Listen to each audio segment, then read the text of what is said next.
The regular season comes to a close, but there's still work to do on the playoff picture in LA.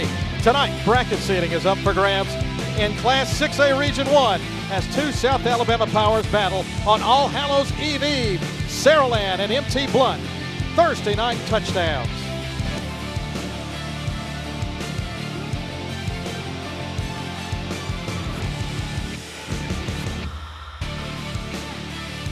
We welcome you to Spartan Stadium, Saraland, Alabama, for the final installment of Thursday Night Touchdowns. It's the Leopards of Blount and the Spartans of Saraland. Hi, everybody. Graham Dunn, Mike Peacock, also Christina Chambers. Down on the sidelines, we'll talk with her in just a minute. Well, Mike, we've been from one end to the other of the state. We finished in South Alabama tonight. Been a great ride here on Thursday Night Touchdowns. It really has. We started almost as far north as you can go in the state of Alabama, in Huntsville at the beginning of the year. It doesn't seem like it was that long ago. And here we are now, as almost as far south as you can go in the state of Alabama, down here by the bay around the Mobile area. And it's been a great ride. Two teams that are going to run up and down the field tonight, two solid offenses.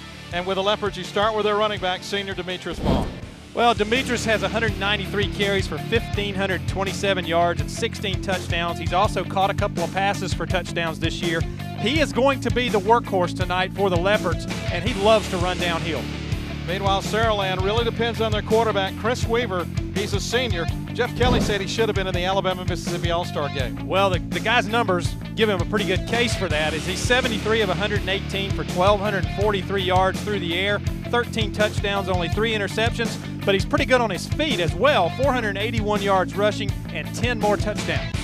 As we mentioned, this game means a lot for playoff picture. Christina Chambers will tell us more. Thanks, guys. While a lot of schools play non-region games to wrap up the season, that's not the case here. Saraland opened the season playing region games and will end it tonight, also playing a region game against Blount. Now, a lot of eyes will be on this game as it will affect 8 different teams and who they play in the first round of the playoffs right here in Region 1 and in Region 4. For Saraland, they're playing for a number 2 seed. A win here, more than likely they will play at home next week for the first round. As for Blount, they're trying to stay out of the number 4 spot. A win here will help them do that. So a lot of eyes on this game as it does affect a lot of teams, guys. Well, it may be the night before Halloween, but there's nothing spooky about this one. We're looking for a great one. As Saraland plays host to Blount, we'll have the kickoff coming up on Thursday Night Touchdowns.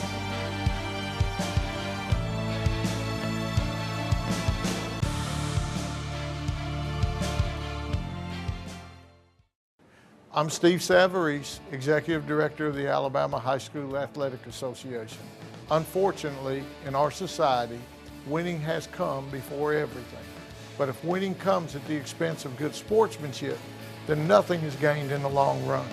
Good sportsmanship is the result of a disciplined effort to respect yourself, your opponents, and to practice the golden rule. Always remember, good sports are winners.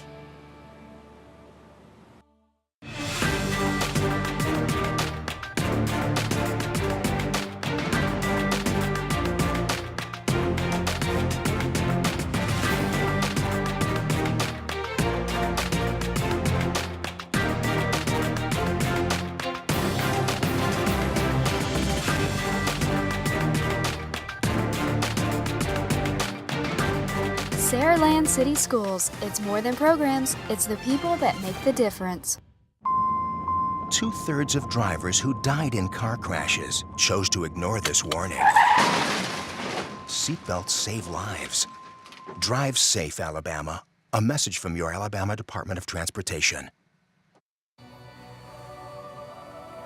If you're involved in a car crash where a driver's been drinking, you're 4 times more likely to die. More people die when it's DUI. A message from your Alabama Department of Transportation. I remember the moment. I'll never forget that moment. That changed my life. At that moment, it hit me. This is why I joined the Guard. We're soldiers, always ready to protect our country. But we've also got communities. Family, friends, neighbors who count on us. I couldn't believe it. I just saved a life. Somebody from my hometown. See what it means to be a citizen soldier at NationalGuard.com.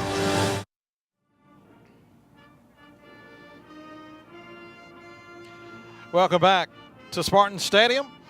Saraland and Blount, the Leopards, and the Spartans in Class 6A Region 1 action. This is the final week of the regular season. The winner tonight improves their standings and will, in the case of Saraland, they will have a home field advantage next week in the first round of the playoffs. Yeah, this is a big game. You know, I was talking with Coach Mark Hurt from Blount yesterday about this game and all the implications that are here tonight. There's a lot that's going on, and not only does it affect these folks here in this region, but in the region 4, I believe it is, who they're matched up with in the playoffs. Everybody's still wondering exactly who they're going to play in the first round of the playoffs. Right now, Saraland in a three-way tie with first. The tiebreakers will play a role, assuming everything falls out as we expect. Spanish Fort, Daphne, Saraland all tied for that first spot. They all beat each other, and we're not going to go through all the different tiebreakers because we'll be into the third quarter. But you can pretty much expect Spanish Fort and Daphne to win just based on who they're playing. That means this one with Blount, who's already sewed up the 4th seed, they would love to move up at least one spot.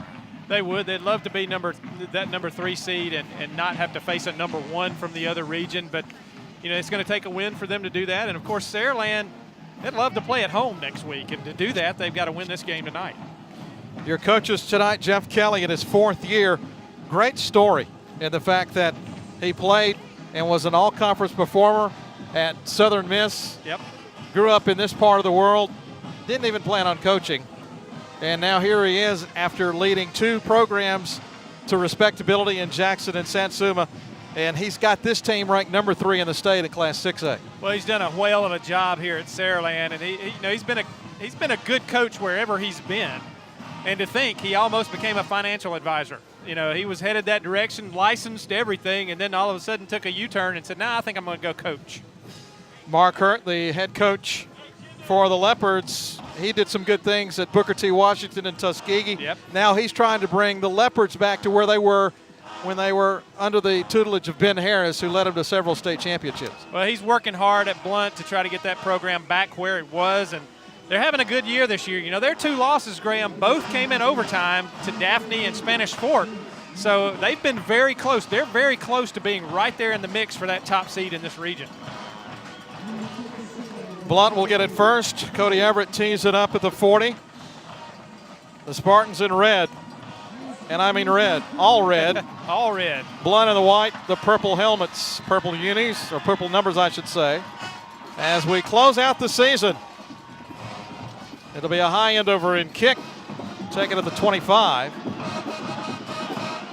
Antonio Wright hit hard after picking up a couple more. It'll be first down Blount. Looks like they'll mark him at the 28. And we do have a flag down. Back behind the play. Looks like it's probably going to go against Blount. We'll see. And when we do start this series, you'll see Kadarius KT Toney, the quarterback. He's just a sophomore, but a good one. 6 feet, 165. Thrown for over 1,200 yards. He also has 19 touchdown passes. Yeah, he's a good one. And Coach Hurt said, you know, he's a young guy. He's still learning the game. And we look for big things out of him. You're going to notice when you're watching on television, he doesn't look to be that big of a guy, and he's really not. But he does a great job back there for the Leopards. Demetrius Vaughn, the key setback, although right now it is Dante Perdue in the backfield. And he has the handoff and promptly drops the football. It's still loose, and it looks like Saraland has it. What a start for Blount. Auspicious, I might add. Yes. As the Spartans come up with a turnover. By the way, that was after a 15-yard penalty on the Spartan.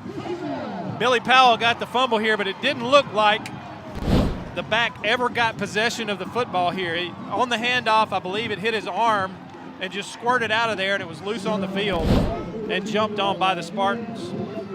And that was Billy Powell with the fumble recovery. So Saraland has it. One play into Blount's first possession. Ball at the 42 of the Leopards. And our first look at Chris Weaver at quarterback. The senior, 6'1", 195. He can run it. or he can pass it, and he will pass it on first down, looking downfield, and a diving catch is made by number 3, and I'll check that's Velus Jones with a reception, and that should be enough for a first down. Jones comes in with 25 receptions. They spread the wealth. They really do.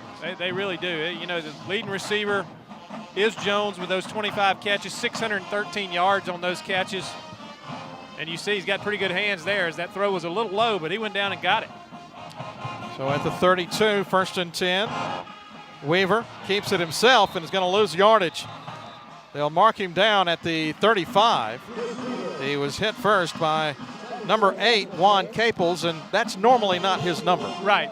Normally, Juan Caples is going to wear number 4, and Christina will probably mention this a little bit later, so we won't steal her thunder on this, but he has a number change, and we'll find out why he's got a number change a little bit later in the ballgame. Not a way to keep him in suspense. 2nd and 13. That is an artificial surface, in case you hadn't figured it out. Beautiful facility here at this relatively new school. Handoff, left side, little gain. And that was Sean Young, Long with the carry. Mario Dungy was the first guy to hit him, but there was Caples again in on that play as well.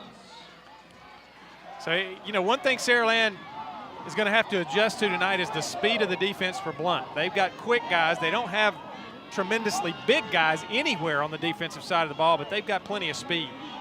There are some big fellas up front for Saraland. We'll try to give you the offensive line here in just a minute. This is a possession down, 3rd and 11. Weaver will throw over the middle, knocked away. And here comes a flag. Justin Brown thought he made the play. Instead, it looks like it'll be pass interference. Well, if we have a replay on this, you're going to see that he got there just a little bit early. Just before the ball got there, he was on the back of the receiver, and it drew that flag right there, and it was right in front of the official. Pass went over the middle, and that is the call. So the 15 yards will give Saraland a first down. Let me take one more quick look. You're going to see right there, he's already on his back, and he drew that flag right there. He was just a tad early getting there. That was Jones, the intended receiver.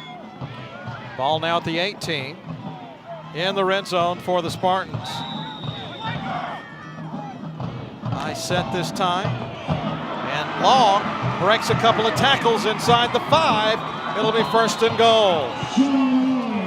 Tough run right there from Long, as he kept his legs going and kept moving, got 3 or 4 extra yards there and got inside the 5. Thought he was going to break loose there for a second. Looked like the linebacker stunned in the wrong hole. As a matter of fact, the center, James Smith, didn't have anybody to block. And the running back, Long, went right beside him practically. 1st and goal at the 5 for Saraland. Weaver will take it himself. Left side, touchdown. Good for 4 yards and a 6-0 Saraland lead. And that's rushing touchdown number 11 for Chris Weaver on the season, as he lets his legs do some work as well as his arm. So the Spartans draw first blood. And Cody Everett will attempt the point after. Try to make it 7-0. Score coming with 9.5 to play here in this first quarter. That's a line drive kick, and it is no good. Off to the left. He hooked that one a little bit. So the Spartans take a 6-0 lead, taking advantage of the turnover. We'll be back in a moment.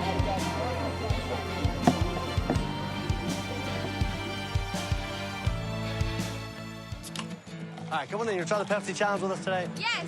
You just tell us which side you like better. Okay. I like that one better. You like that side better? The Pepsi side. Who wants to try the Pepsi challenge? Come on over. Do you like this side better? That is a Pepsi. Pepsi. And you're from Atlanta? I'm from Atlanta. You're going to go home and spread the word that... You're going to go home and hide. Pepsi tastes better.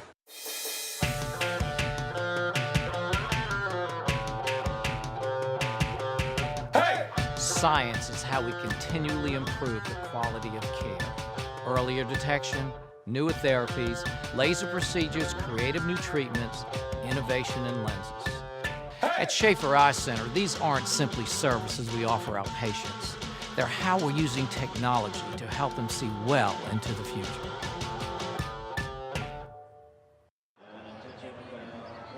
Derek, what's with the scrubs? She's going for it. It's gonna work. She's going for the burger.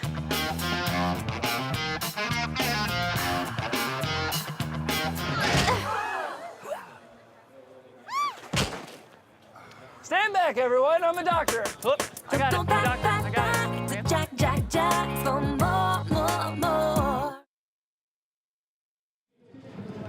This year, our Alabama State Parks are celebrating their 75th anniversary. To learn more about our amazing Alabama State Parks, download their new mobile app. Go to alapark.com, click on the link for free. Again, Alabama State Parks, alapark.com. 6 plays, 42 yards. The 4-yard run by the quarterback Weaver to give Saraland a 6-0 lead. The point after was missed. Absolutely, and taking advantage of turnovers. That's what good teams do. And Blount knows that. Coach Hurt knows that he didn't want to give them the football, especially in good field position. Now he's got to play out of a little hole. We'll see what happens with the Leopards. Again, a short kick taken at the 17. This time Wright is hit right at the 20. He'll go down there, and Blount will have it again. This will be their second possession, but not sure what's going on, but we did not see Vaughn to start the game at running back. Well, he was in an H-back position, and I don't know if that was a ploy or a decoy, but instead of being the single setback, he was in an H-back slot and did not get the carry. But, you know, A.J. Wright on these kickoffs, Graham, I think they're trying to set a middle return, and I think on both of them he would have been better served to stay on the side of the field he was on and get some yardage. They tried to get to the middle and it didn't work too well. So 1st and 10. Joshua Brown in the backfield. And he has the handoff, cuts across the 25 and met there. After picking up about 4, Skylar Mosley, the leading tackler, a 3-year starter at linebacker for Saraland with a stop. Saraland got to the ball quick there. As you're going to see, got a little daylight, and then all of a sudden it closed up, got hit there, and then you got red jerseys all over the place. They made sure he didn't get a big gain out of that. 2nd, and we'll call it 7. They mark him down at the 24. And now Demetrius Vaughn dots the I. Tony at quarterback. And he gets the handoff this time. Tries to skirt past a defender, but can't. And he'll go for about 3. Vaughn, his first carry of the night. Demetrius Henderson with a tackle. Coming up from cornerback to make the stop. And now a 3rd and 2 coming up for the Leopards. Again, 7 and 2 for Coach Mark Hurt. 5 and 2 in region play, losing the Daphne and Spanish Fort, and that was an overtime loss to the Toros. Both of their losses were overtime losses, both to Daphne and to Spanish Fort. So they're very close to being right up there at the top. And they had a very exciting win last week. Oh, wow, they did. We'll tell you about that as the game goes on a little bit, but what a comeback last week. And Gang tackled right at the line of scrimmage is Vaughn. And it'll be 4th down. Boy, we've already talked about the quickness of Saraland, that front 7. And they might even call that a loss of a yard, so it is a punting situation for the Leopards. Well, and I saw something right there on that play, Graham. After the play was over, Demetrius Vaughn got one of his big offensive linemen and scolded him a little bit for not making a block right there. And that's leadership on a football team when somebody does that. Demetrius Vaughn also the punter for Blount. Tyler Sims with a return, and he's brought down at the 45. He was knocked down by number 9, Ramani Richardson. 41-yard punt and a 14-yard return, and the Spartans have it back leading 6-0. Well, this is the final week of the season across the state. In fact, some teams have already completed their season. They played that new first week. Right. And so many are taking the weekend off, some of them in preparations of next week's first round. And we'll try to touch on those as we go through our final night here on Thursday Night Touchdowns as Weaver slinks it deep, got a man wide open. Touchdown, Mosley. What a play. Let me back up. I believe that's Jones with a touchdown catch. 54 yards on the play, and Graham, he was 5 yards behind the defender over there. Somehow the coverage got a little loose over there, and he's going to get behind. It took a while to develop, but Weaver with a strong throw. And look how much room he had behind the defender there, and then gets away from the tackle, stays in bounds. Nice job by Velus Jones over there, the leading receiver for Saraland. That was Dominic Williams trying to make up ground, couldn't do it. The extra point this time by Everett is good. And the lead 13-0. Saraland has run roughly 5-6 plays, and they've got 13 points already here with the 7:04 remaining in the first period. You know, we've seen this before. You know, a couple of weeks ago over at Enterprise, we saw kind of this same scenario play out in the first few minutes of the first quarter. And Coach Mark Hurt going to try to get this ship righted really quick. I think this might be a good time to tell about last week. Well, yeah, absolutely, because last week, Blount is playing LaFleur. By halftime, it's 22-0, and it's not looking good. LaFleur. It's not looking good for the Leopards. As a matter of fact, it went through the third quarter, 22-0. At the beginning of the fourth quarter, Blount has not scored. It doesn't look good at all. They get a punt return for a touchdown. Velus Jones, not Velus Jones, I'm sorry. A.J. Wright, that we've talked about on the kickoff returns. Punt return for a touchdown. And then they come back, and with 7 seconds left, they kick the game-winning field goal from 39 yards out to take a 25-22 win. Amazing. And that was after they had struggled kicking field goals, you said. Absolutely. They even struggled kicking extra points. Right.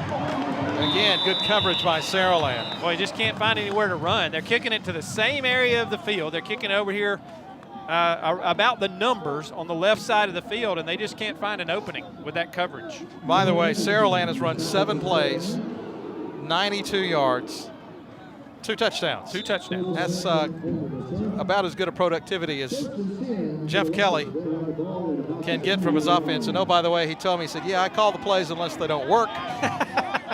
If they don't work, somebody else does. Well, let's see if the Leopards can get it into gear with Vaughn and Tony at quarterback. First and 10 of the 28. It is Vaughn cutting through the line, and he'll get about 4. And we'll check the number. I believe that was 42, James Osborne, to hit him first.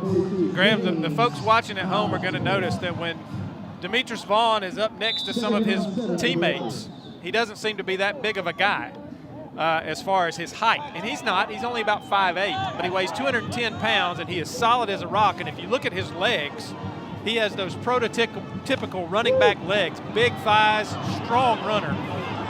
But I tell you what, when you've got 6 or 7 red shirts on you, it's hard to go anywhere. I was going to say, they are really, I don't think they're necessarily keying on him, but they are flushing that backfield. Again, no gain on the carry for Vaughn, who again came in averaging better than 100 yards, 150 yards a game. But so far, he has been bottled up by the Spartans defense. Now the possession down for Blount, 3rd and 7. All resting at the 31. Tony will throw. Slips a little bit. Chased, throws it downfield into a crowd, almost intercepted. 3 red shirts around the intended receiver. That was Terrence Massey. And another punting situation for the Leopards. Well, that was a tough throw to make for Tony, as he was running to his right and then tried to throw back to his left across his body. The only receiver he could really see. And by the time the ball got there, there were, well, really 4 red shirts around it and knocked it away. So another punting situation. Vaughn to punt, standing at his 18. He gets Gets it away. It's a high kick. Good one. Fair catch. And bobbled. And I believe recovered by Saraland at the 40. So Saraland avoids some trouble there. They've got a 13-0 lead. 5:33 remaining in the first period.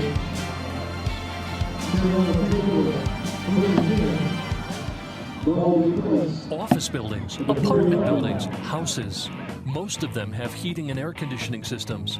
That's why there's a need for HVAC technicians. As a professional HVAC technician, you can work for a large or small company, or you could eventually own your own company. You could make a stable living for you and your family. Start your career as an HVAC technician at Fortis.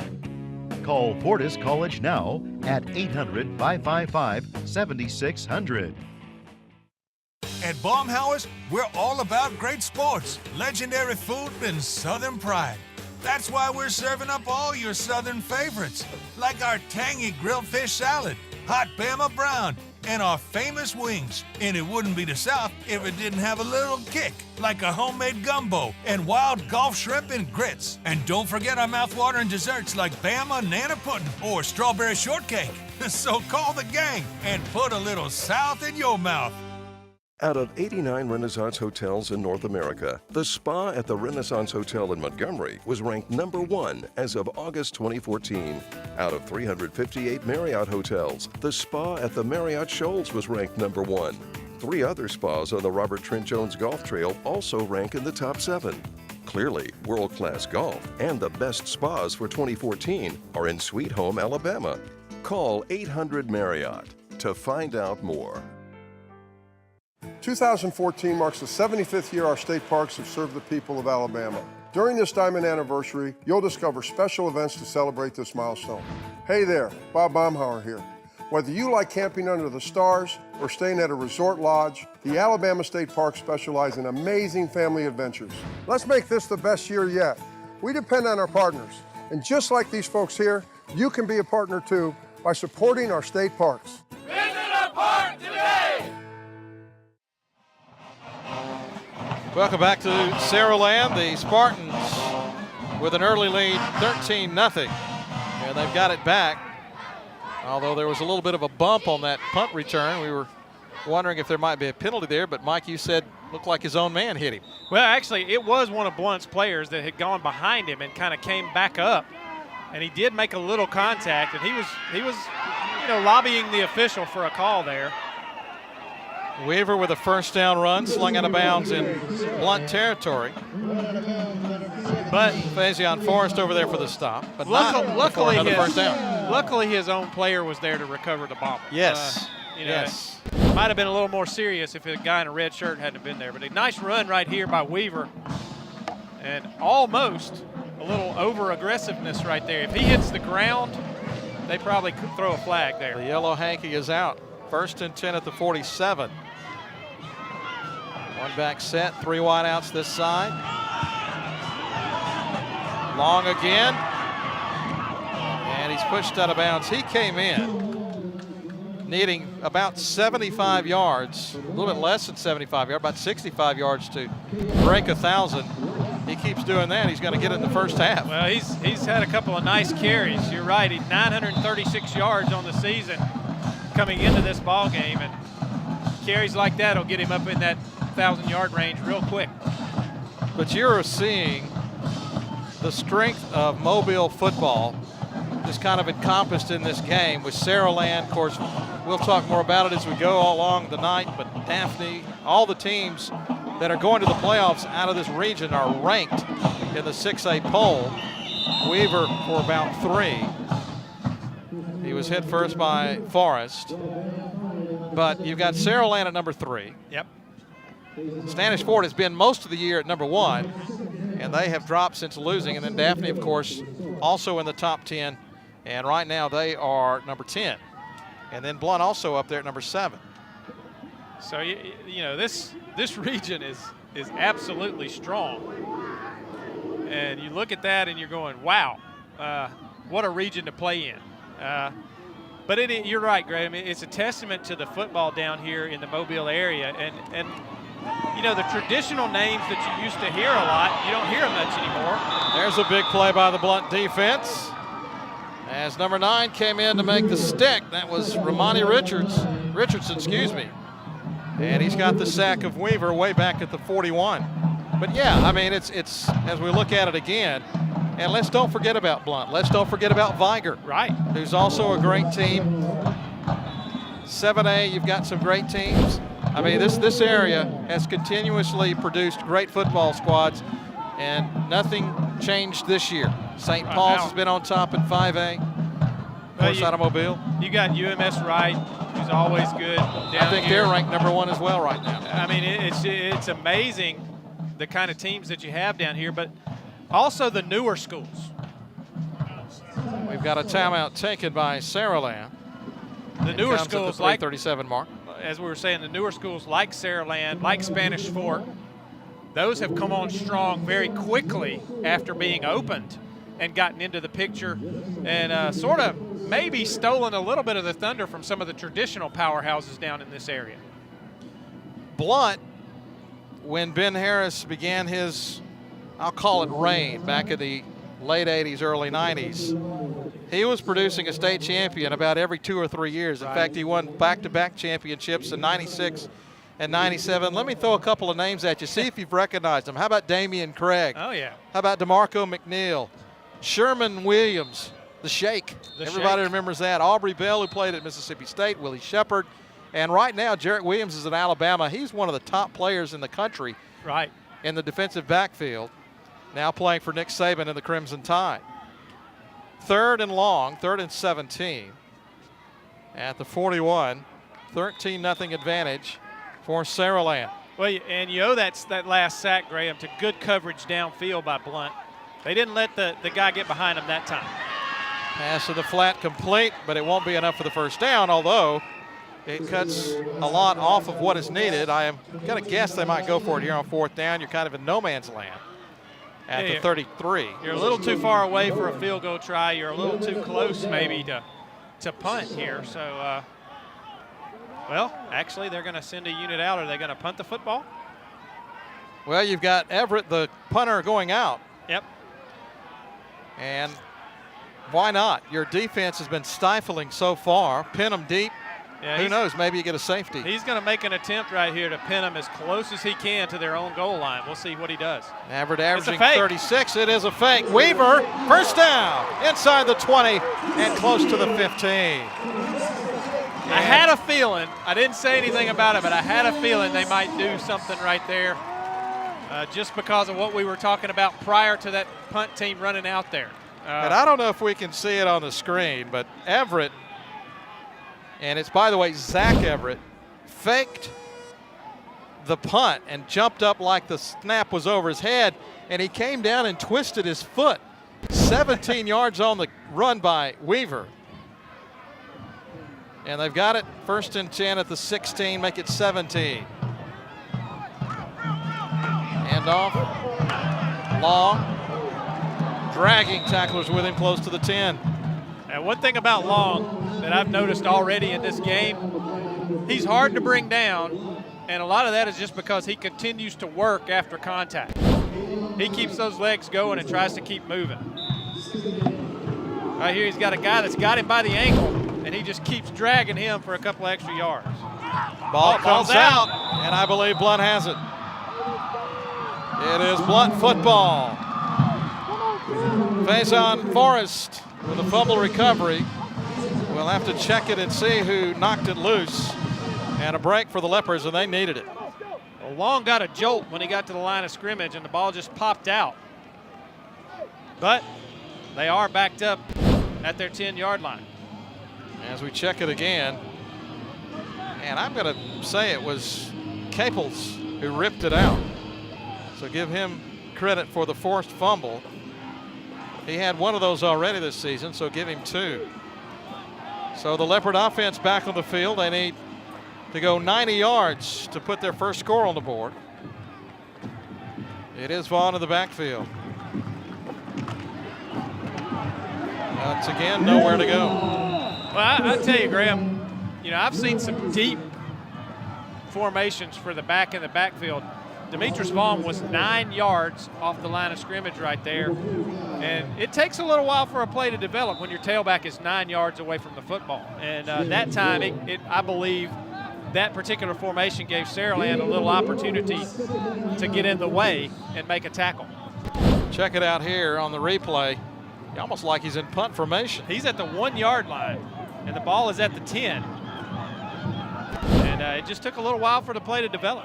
Noah Anderson made that tackle, 2nd and 9. And now a timeout. Boy, Blount just can't get it together here offensively. They did get a turnover. Now try to do something with it. Trailing 13-0. We'll see what Christina has down on the field. Well, guys, I'm here with Jeff Cravey with Shell Oil. You guys have a huge sponsorship with Saraland City Schools. Talk about that and exactly what you guys have done on their state-of-the-art facilities. Sure. Yeah, we are strong. We are proud to be in this community. It's a really healthy environment to operate out of and a strong culture. We have a number of workers that have people that have children here and in the school district. What we strive to do is be a partnership with the school district. And you guys, you look over your shoulder and there's a Jumbotron that you guys donated. Not many schools have one, but it's not just used for football games like tonight. Right. It's used for Special Olympics, for the fire department, annual games, and graduation ceremonies. Gets a lot of use. I think beyond the visual effect that we talked about earlier with the Jumbotron, I think what's most important to emphasize is the relationship with the school. They have a really strong team here, a leadership and a vision for this community. We have engineers that work in the classroom on robotics. We also do community events together. The highlight of my year, in fact, was when we had about 120 student athletes, the cheer squad from Saraland High School, join us in the Keep Saraland Beautiful effort. And we went out and cleaned some neighborhoods and really impacted the community in a positive way. That is making a difference in the community you live in. That's pretty cool. You can definitely tell. Guys, back to you. Thank you, Christina. 3rd and 9 after the incomplete pass. Almost another turnover. Yeah, it popped up in the air and nobody could get their hands on it. Now flag will stop play. Probably illegal procedure against Blount. Probably somebody got a little early start there. And with good reason. Yeah. I mean, the Leopard offensive line is really getting beat at the point of attack at this point. Let me give you those linemen, by the way. Lorenzo Griggs, the senior. These are not small guys. 200 pounds Griggs. You got Christopher Wilson, Robert Lacey, Corey Williams, and DeMarcus Moore, who is 6'4", 330. He wears number 76. He's not hard to pick out. Not at all. Not at all. But a big offensive line for Blount. But I tell you, the quickness of Saraland's defensive line is offsetting that right now. Who is not real big, by the way. Right. 3rd and 14. Throwing from the end zone. Incomplete. It looked like Wright was open. He was. I'm not sure he would have gotten the first down, but he was open and did have a chance to catch the football. Plenty of time for Tony to throw it. Just a little bit high from Tony. He looks a little, I don't know what the word is. It's like he's zipping the ball in there. You know, sometimes when you're pumped up too much, you throw it too hard. He's done that a couple of times so far. He's a little wired tonight. I don't know if you'd call it nervous or what, but he's a little wired coming into this game. And he's thrown a couple of balls that had a lot of juice on it. Good kick by Vaughn, and the ball comes out again. Still loose, and I believe Blount got it. I think they did. No signal yet. Leopards think they have it, and there's 17 down there again. Forrest, his 2nd fumble recovery. Well, you're going to see a jolt on Sims here as he bobbles this punt. Let's see who makes this hit right here. Can't quite see the number there, 25. Yeah, that'd be Justin Brown. The Leopards. A great hit right there after the ball had bounced off the hands of Sims. A perfectly timed hit keeps the ball loose. And Saraland had a couple of players there ready to recover the ball, just couldn't quite corral it, and Blount gets down there, and finally a break for the Leopards in this ball game. Yep, new life for the Leopards, now in Saraland territory, first time tonight. Tony, quick outlet pass, and a good run for a first down. Little bubble screen over there on that left side, and it worked to perfection. And the funny thing about it, Graham, was the receiver on that play. Trajan Pugh, by the way. Pugh came on the field. He was the last player on the field. He was late getting on the field and ended up being the guy getting the football. That play good for first down of the night for Blount. 13 yards. Ball at the 20 of Saraland. Clock is stopped momentarily. 38 seconds left. Tony play action over the middle. Caught at the 1. Check the number. I believe that's Shepard. And he's brought down just short of the goal line, but the Leopards are knocking on the door, first and goal. Charles Shepard with the catch, and you're going to see a good tackle right here to keep him out of the end zone. I believe that was Sklopan. Yep. The free safety came over to keep him out of the end zone. There is a flag. Let's see, what is this about now? Did that happen on that play? I believe it may have. We'll wait for the indication. The officials and the Leopards are huddled at the 13. I think it is going to go against Blount. And I'm sorry, I didn't see where the flag came from, so I'm not sure what this might be. Either way, it's going to back up the Leopards. It's going to come back to the line of scrimmage and go from there, so the play is completely wiped out. And that was a rare call, illegal touching by Blount. What that means is, apparently, the receiver was covered up. Right. And he ended up making the catch. So not only is that a penalty, you lose the down. You lose the down, right. Double indemnity there. So he was basically an ineligible receiver on that play. He was. 2nd and 15. Boy, that was a huge call, as that pass is out of the reach of anybody. And it'll be 3rd and 15. Wow, what? Yeah. All that is just a case of somebody lined up wrong on the end. That's right. And, you know, you go from 1st and goal at the 1 now to backed up to the 25.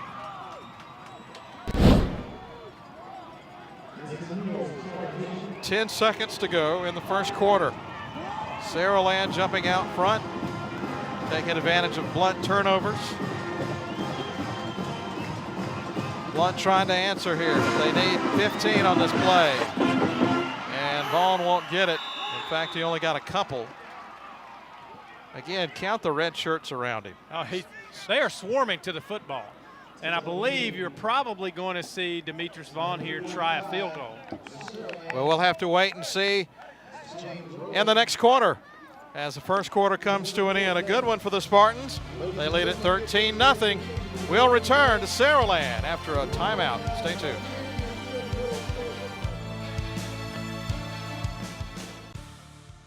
Apply, sign, drive. Isn't that what you want to do when you get your next auto loan? At Army Aviation Center Federal Credit Union, that's how we take care of your auto loan. Apply at a branch, online, or with one of our preferred dealers. Sign your loan papers without a long wait. Drive your new car, truck, or SUV home. See our loan professionals today about your next auto loan. Not a member? It's easy to join, so stop by any of our 13 Wiregrass area or North Florida locations and find out how. This is Dr. Daniel Smith. He's an expert in domestic and international economics. But his proudest achievement is connecting with his students and helping them accomplish more than they ever thought possible. That's the warrior spirit, and it's alive and well at Troy University. Feel it at troy.edu/spirit. Not everyone can do what an Alacare nurse can do. It comes from within. You have to have that desire and that passion to help patients. The nurses at Alacare have that passion. And I think that's what makes Alacare unique. We have people that have such a passion for what they do. The staff at Alacare is like family. I wouldn't work anywhere else. We are looking for nurses like you to join us. Call Alacare today.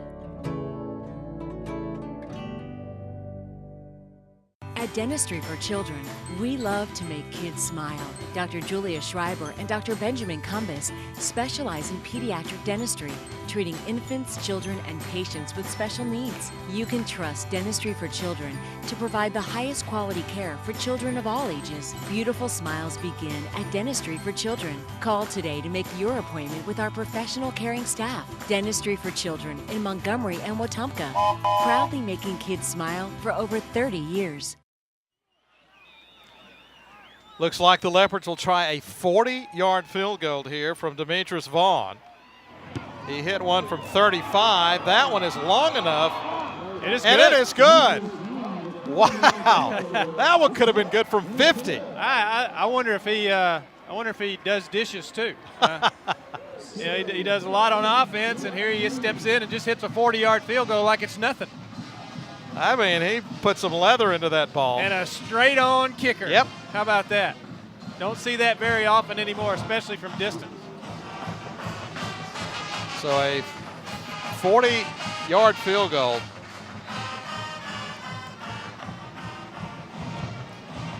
So the Leopards on the board, now 13-3. Hey, that's a moral victory at least. And I was going to say, you're going next week into the playoffs. That's one more thing you can use to help you out if you need it. We talked about that last week. Right. Coach Hurt told me in our conversation this week. He said, we struggled kicking extra points. He said we missed them, and he said we'd go for two. We'd have to go for two, and he said we couldn't even kick extra points. And he said then last week at the floor we kick a 39-yard field goal to win the ball game. And then here, Demetrius Vaughn kicks a 40-yard field goal to get them their first points of the game tonight. And he also kicks off, of course.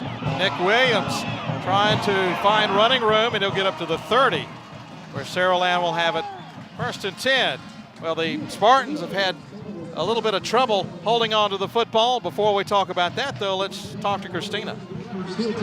Well, guys, the high school team, as they're making a statement in 6A that they were 5A last year, now they're 6A this year, they are going to have a lot of talent coming up. Their middle school team won the junior high conference championships. They outscored their opponents 305-12, beating St. Paul's and UMS Wright. So while the high school has some high-profile teams, the middle school team, which will be here in a couple of years, better watch out for them too. 1st and 10, flag coming in. Yeah, Mike, they brought the team out on about the 10-yard line.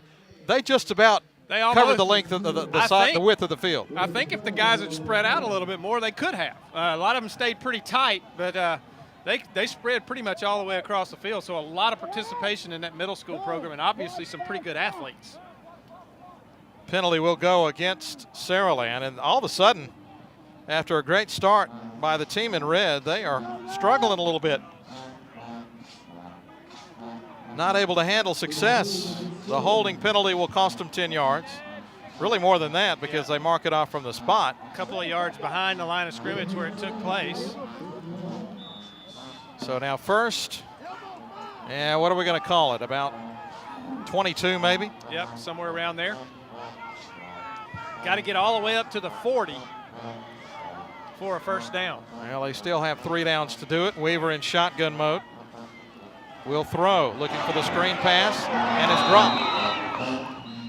Hit him in a bad spot. Long just dropped it. Another one of those cases, Mike, where you try to pull it to you instead of catch it out front. Yeah, or maybe try to run with it before you have it. Yeah, try to get going, get your shoulders turned before you actually have possession of the ball. So 2nd and long. This time they'll spread it out. That's the great thing that Jeff Kelly can do. He has plenty of weapons in his arsenal. Several top receivers, great running backs. Plenty to choose from as that pass narrowly intercepted. In fact, 2 Blount Leopards got their hand on it. The first one was number 25, Justin Brown. And then on the backside of the play, it looked like that Ternelius Abrams had a shot, trying to get his 7th interception of the year. I think Tyler Robinson was the intended receiver right there, and the ball got tipped. went over him and almost into the hands of a Blount defender. A couple of yards deeper. So 3rd and 22. Ball inside the 20. Saraland got a couple of gifts early and took advantage. As that pass over the middle, complete. Wow. Hard hit, but the pass is caught. But it is not enough for the first down, as Jones is about 3 yards short. Tell you what, I'm impressed with both the throw and the catch right there. Because watch Regal, he rifles that ball in, and Velus Jones takes a couple of shots on that play and holds onto the football. That's impressive. Didn't get a first down, but it's impressive nonetheless. Purdue with a stick there to force the punt. Zach Everett. And now a timeout will be taken by Saraland. I don't know if they were maybe lining up to try a fake punt. Blount saw it that time and looked like they were ready. And so the Spartans will take their second timeout of this first half with 10:36 to go. I know I looked out there and he was in what you normally see when you're way deeper in your territory, like a tight punt formation. And I was wondering if it was going to be an offensive play or if they were actually going to run a little more like a quick kick type punt. But evidently they had something up their sleeve there and changed their mind when the Blount defense lined up as it did. So Josh Komenik will step back behind the line of scrimmage. He'll punt this one away. Already successful on one fake punt. Thought maybe about going after another one, but Blount was up to the task there. So they will get it back, trailing by 10. Abrams is deep for the Leopards, standing at about the 45. Low line kick takes the Saraland roll. And that'll be touched first time at the 36. Where Blount will have it 1st and 10. We've got to take another timeout. Settling down here in Saraland. Spartans lead it by 10.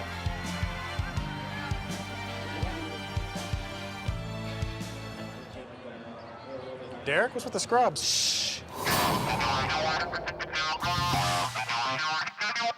She's going for it. It's gonna work. She's going for the burger.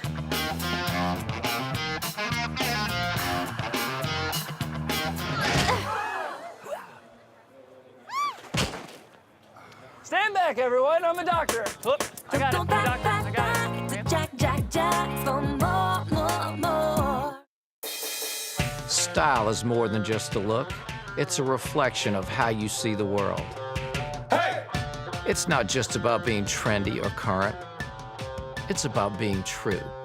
It's distinct, personal, and authentic. And it's defined by everything you do. At Schaefer Eye Center, we don't just improve your vision, we help shape the way the world sees you. I got a call from Ashley, one of my customers, because it looks like there's been some sort of explosion. There is soot everywhere, all over this house, and she finds something very strange. Someone's been here. Call 911. I'll be right there. I can't hold it. It turns out someone tried to break into her house, and they got stuck in the chimney. Ashley was covered for the damage to the chimney and the cleanup. For service and savings, call Alpha.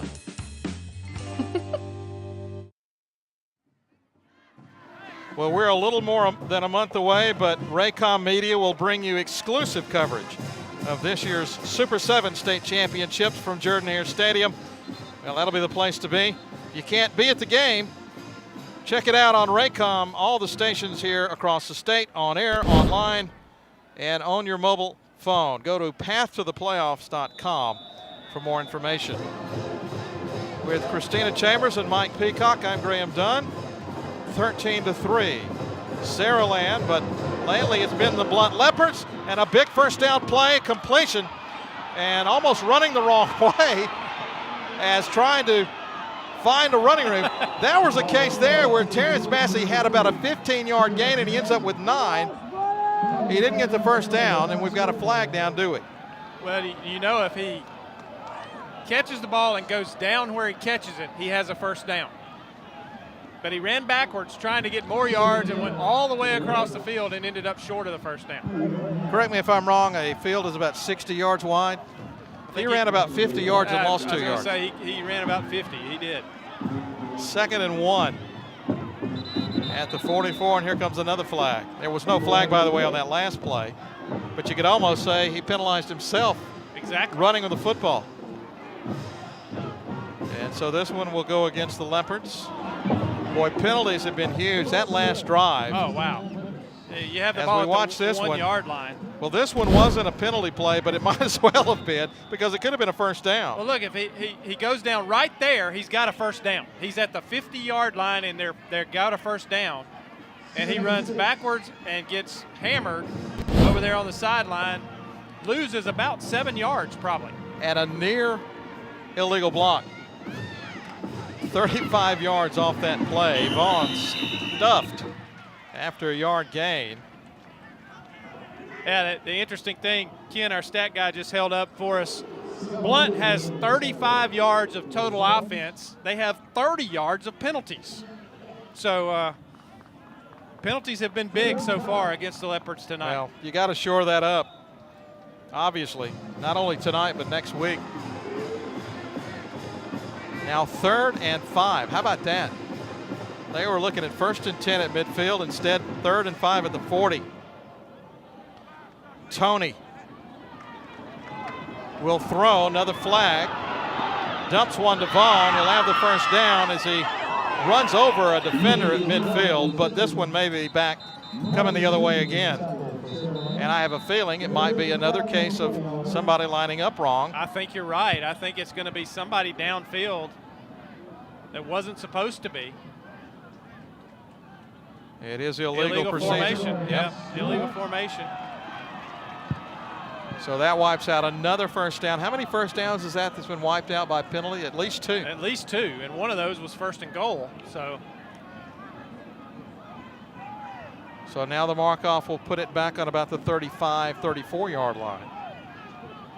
I like the play call.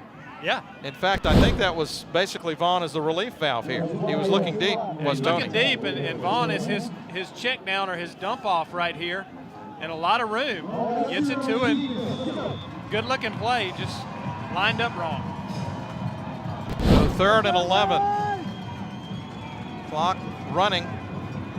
8.5 to play in the first half. Tony from shotgun formation. He's got Demetrius Vaughn in the backfield, wideouts either side. Looks like they're waiting to call a timeout. They were watching the play clock run down.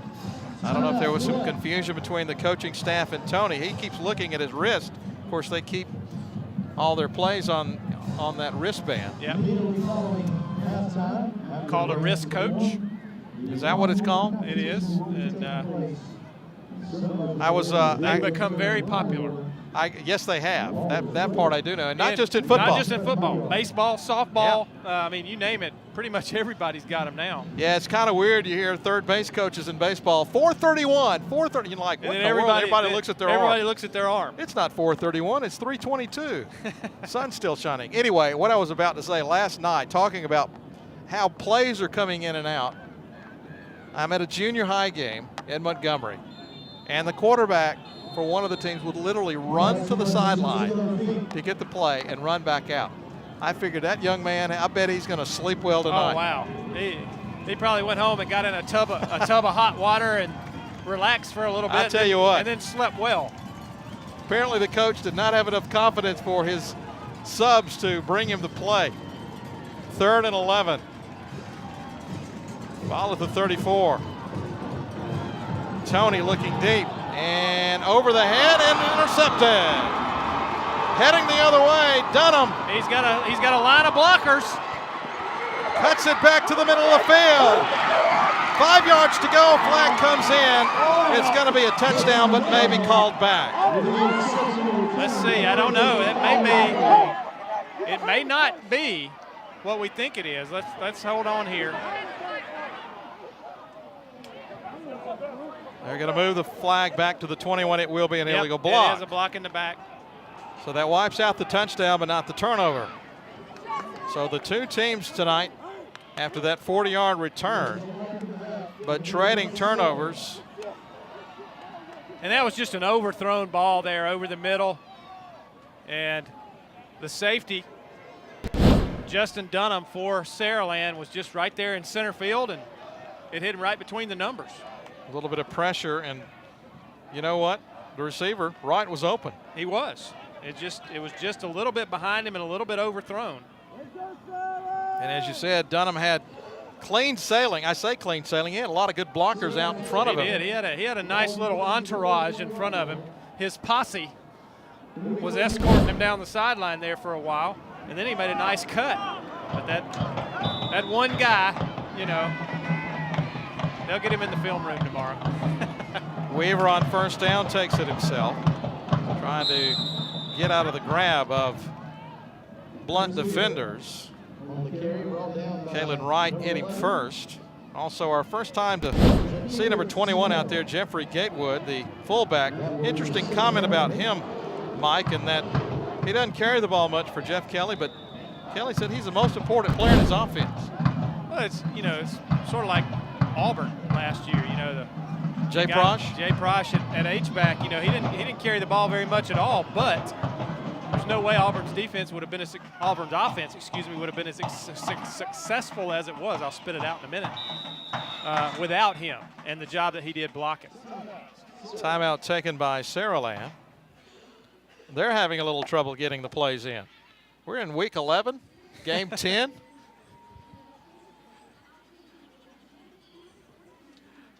.7:02 remaining in the first half.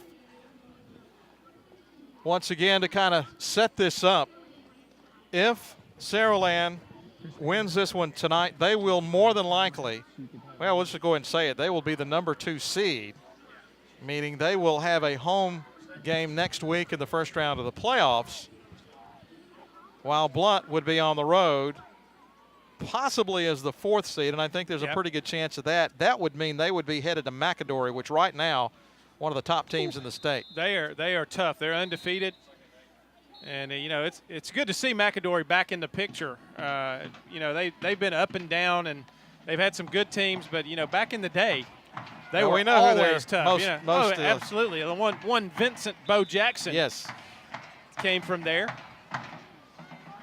I still think he's one of the greatest athletes to play sports, not just football, but sports. You won't get an argument from me. Pass on the sideline complete. That'll be good for a first down. Williams with a catch. And he's driven back to about the 16, but not before another first down for Saraland.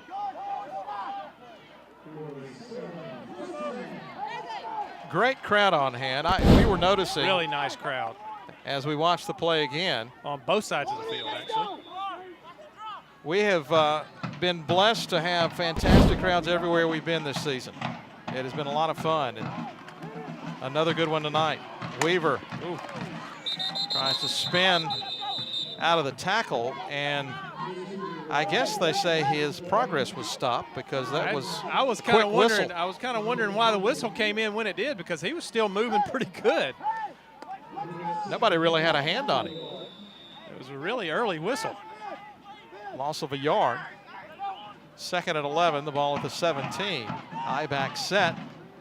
2 wideouts left, 1 to the right. And they get Blount to jump off sides, I believe. Somebody check the Blount feet, because there's several holes from shooting themselves. Yeah, they're not going to have any toes left before the night is over. They call it offside. They call it a legal procedure, but we know what they meant. It was encroachment. Demetrius Allen ran off the field. I don't know if he was the one guilty. I imagine he'll avoid Mark Hurt when he gets over there. Do we have another flag? That might mean somebody lined up in the neutral zone.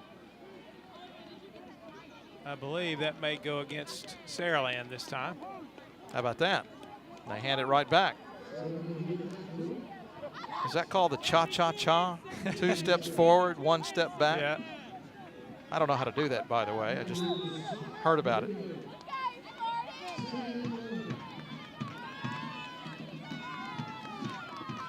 Weaver under center this time. And they get again somebody to jump off sides again. And they're hitting the big defensive tackle in the back of the head, saying, stay on our side of the line. Yeah, Donadio Madison there jumped across that time. Listening to the snap count instead of watching the football. How often does a coach say that? Oh, I can tell you from experience, about 20 or 30 times a game. So 2nd and 6, and somebody jumped again. This time is this it was 4 straight plays we've had a penalty? I believe it is. Cedric Allen that time as he bumps across. You know, it's the hardest thing when you're a defensive line coach. It's the hardest thing in the world to get these guys to realize you can see the football. If the football doesn't move, you don't move. So 2nd and 1 and a touchdown. Nick Williams, 7 yards out, and Saraland adds to its lead. Well, a nice hole opens up on the left side right here. As Williams gets the handoff, he's got one man to get past. Watch this. The hole just opens up. That seal block was missed, but he got far enough out on the cut, and there was nobody else there. And an easy score for Saraland. I'm going to disagree with you. I thought Gatewood made a good block on that. He got just enough of that defensive end to throw him off, as that extra point attempt is good by Everett. Timeout on the field now, 20-3. Saraland on top in a key 6A Region 1 contest.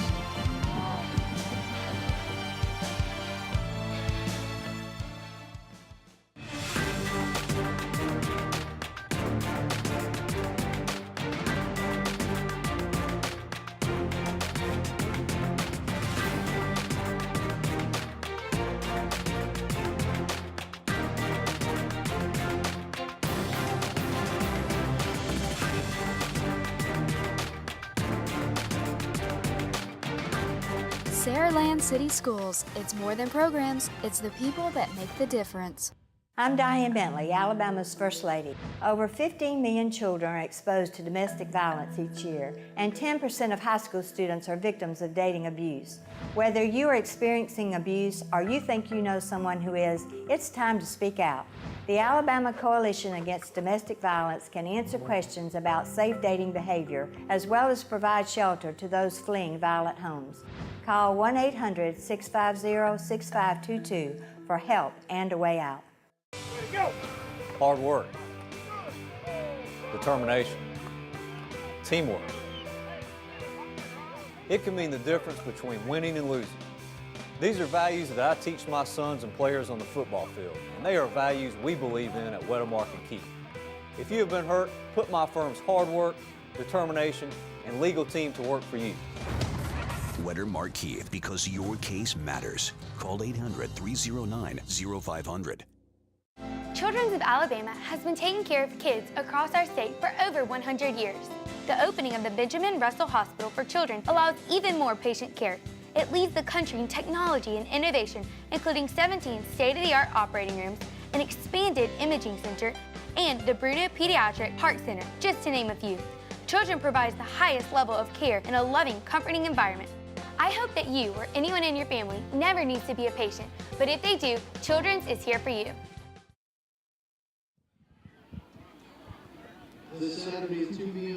Well, the Blount Leopards, instead of thinking it's Halloween, they think it's Christmas. They're in the giveaway mode tonight. A couple of big turnovers, penalties that have hurt them. 14 points for Saraland coming off of turnovers. Well, think about that last drive right there. I think the drive was 31 yards. Saraland had 16 of those yards on offense. Blount had the other 15 on penalties. Wow. So it's when you get gifts like that, you know, good teams take advantage of it. And something we didn't mention going out after another penalty on the extra point, roughing the kicker as they tried to block that extra point. They ran into the kicker, and so Saraland gets a 15-yard penalty. They're kicking off from the Blount 45. So I wonder if we might see an onside kick. And what a call there, Mr. Dunn. It's not going to go 10 yards, though. And somebody needs to pick it up because the ball is still free. And finally, Blount picks it up. Well, you know, if he takes off running right there instead of just grabbing it and standing there, he might have got loose and gotten some yardage because Saraland was just kind of standing around. Let's check it out. Everybody had just sort of given up on the play. The ball's rolling. You know, people are just kind of standing there. If somebody in a white shirt picks that thing up and takes off, if he takes off running right there, he might get some yardage. Tristan Daniels picked up the football. So it has to go 10 yards, by the way. That's why it was not available for the Spartans to pick up the football. And I give them credit. They didn't touch the ball before it went 10 yards. Right. In fact, it never went 10 yards.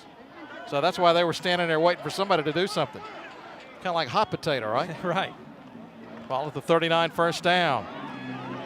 Oh, what Double a play. screen and a big stick. Reed over there with a big stop. Marcus Reed, a junior.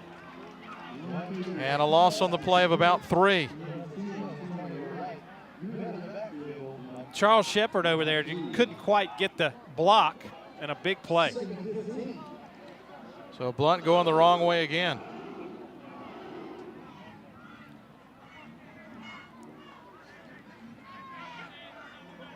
Tony from the shotgun.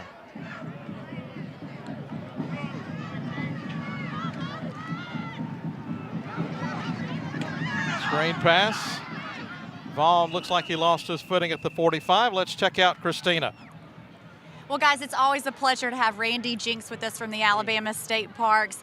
Tell us, you guys are wrapping up your 75th anniversary. Why is now a good time to head out to one of your state parks? Well, now is a good time because a lot of people enjoy the fall colors this time of the year, and the state parks just have some beautiful parks located in some beautiful locations where you can really enjoy the fall colors. Now, this year, our fall colors season has been a little late coming around, so it's still a good time now between the 1st of November, maybe the middle of November, to get out and enjoy the fall colors. Now, you guys have a special event on November 8th. Tell us what you guys are doing to the veterans. Well, on November the 11th is Veterans Day, and as our way of honoring our veterans for all they've done for our country and for us here in Alabama and our freedoms, we always let our veterans into all of our state parks free on Veterans Day. So we'd like all of our viewers and all of our veterans to especially know that we appreciate them and all they've done for our country, and if they want to come out to a park that day, they can leave their wallet at home. And you guys have a new app. Tell us about what it is and where you can find it. Well, we've got this new phone app. You can use it on your iPhone or your Droid. You can go to our website, click on the icon. You can download it. It's just a fun tool to use in the park. You can use it in the park, or you can download it now and just get familiar with it. And it's powered by Pocket Ranger. And I think a lot of people, because of you and our opportunity to talk about it here at the games, have started taking advantage of it. And look, it's been great to be with y'all this year, and we've just really enjoyed it. We're going to see you in December. Yes, you will, guys. All right, thank you, Christina. A couple of big plays for Blount, including that last one, 23 yards by Wright. A.J. Wright, yeah. Coach Hurt told me they'd use him on the speed sweep, and they used it to perfection right there. Vaughn bottled up. Tell you, that's one guy, though, on offense they haven't been able to get untracked is Vaughn. Came in with over 1,500 yards rushing, and Saraland has had his number so far in this ballgame. But Blount having a lot of success on this drive. And here's one of the reasons. As Wright with a 23-yard run. Now they got to do something with it. Again, trailing 20-3 as we are inside 3 minutes in the second quarter. Tony, deep drop. Pass in the flat complete. And moving forward, and I want to give credit as a flag comes in late, we might get a face mask as they help up the receiver, Charles Shepard. Shepard made a huge play, a couple of plays before that, in that he caught the ball short of the marker, worked his way straight downfield, didn't try to juke anybody, and he kind of does that here. You know, one thing he did do the Sherman shake and got a couple extra yards because of it, because he froze the defender and got a couple extra yards to get that first down. Penalty does go against Saraland, 15-yard penalty, face mask. So the ball at the 12 where it's first down. The Sherman shake, I guess since Sherman Williams went to Blount, I don't know if they got it trademarked there. Might have got a little instruction in that move. Very well could have. So Blount not going quietly here in the first half, but they don't need to take too much time as we check close to 2 minutes. Hey, we're vibrating up here. Yes, we are. The crowd on this sideline standing, shaking their cowbells and anything else. There's Vaughn, still moving inside the 5. And he'll be pushed back, but not before about an 8-yard gain. That's what we were expecting. Well, that's the kind of runner that Coach Hurt was talking about when he was talking to me yesterday. He said Demetrius Vaughn is strong, he doesn't shy away from contact, and he keeps moving, and he loves to run downhill. And you can see it right there as he keeps spinning and keeps working and keeps moving. He's just hard to bring down right there. Something tells me he's going to get better as this game continues. I agree. 2nd and 3. Vaughn again. Cut down at the 5. Saraland stunts their corners that time. And I believe that might have been Mosley who came in and caused Vaughn to adjust. And then Marcus Reed cleaned up. And I believe we've got a timeout taken by the Leopards. Very important drive for Blount right here. Is now a 3rd and 3. They can get a first down at the 2-yard line. And I would imagine we'll see, considering that they're down 17, probably go for it on 4th if they don't get it here. I would think so. Or they could kick another field goal. Well, they got a 40-yard one already. They'd like to have a touchdown, but I believe that 40-yarder might have given them enough confidence that if they need to, they can kick another field goal and at least get some points on the board here. Saraland has stiffened here the last couple of plays. Blount struggling on 3rd downs, 1 for 6, but you know what? They've done it to themselves. They really have put themselves in 3rd and long situations because of penalties. Because of penalties, lining up wrong, getting a little head start on a play here and there. We've been talking about this, the kind of plays that shouldn't be happening this late in the season. See what they have in mind here. And the one in that 1 for 6 on 3rd down came on this drive. Yep. It was that Shepard catch. Again, they need about the 2. They'll throw it. Another deep drop. Tony can't get back to the line of scrimmage. Noah Anderson over there for the stop. Good and now pressure. What do you do? Good pressure by Noah Anderson, and now you've got a time on your factor now.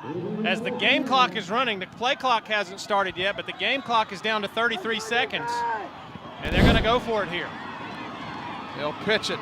Vaughn, nowhere to go. Wow. Gobbled up at about the 15. Wow. He barely got the pitch. Saraland was all over that play, and there were more red shirts in the backfield than there were white shirts on that play. Watch the amount. Look at how many red shirts are in the backfield. That's 5, 6 guys out of 11 were beyond the line of scrimmage in the backfield on a sweep. Sklopan with the initial hit. Bob marked the ball at the 12. I don't think you'll see Saraland do anything special here. Take a knee and take this 20-3 lead into the locker room. Well, Blount has threatened a couple of times to keep it close, but the Saraland defense has done the job when they needed it. 10 plays inside that last drive, 5.5 minutes, and nothing to show. Let's go downstairs and see Christina. Coach, defensively, how important was that stop on 4th down? Hey, that was huge. That was huge. They got a great running game, a great running back, and to get that stop in there on 4th down, that was a big deal. I feel like, coming out here, we played pretty well. We've had a couple of mistakes that's kept them in the football game a little bit. We got to clean that up and get back out and play some better ball in the second half. What's been the key in the first half for you guys? We've been able to finish some drives. We've gotten a couple in there. That last score was a big deal to be able to get that down, convert the first down, then get it in the end zone. But, we had 2 turnovers, and, we got to get that cleaned up. They're a good football team. Last week they were down 22 points in the 4th quarter and come back, so we got to be ready to go. It's just far from over. All right, good luck in the second half, guys. All right, Christina. Yeah, it sounded like Jeff Kelly relatively happy, but he's quite aware of what Blount did last week. Absolutely. You know, everybody down in this area is aware of what happened last week when they were down 22-0 and came back and won the football game. So this game's far from over, just like he said. We'll have all the halftime festivities coming up. Stay tuned. Thursday night touchdowns.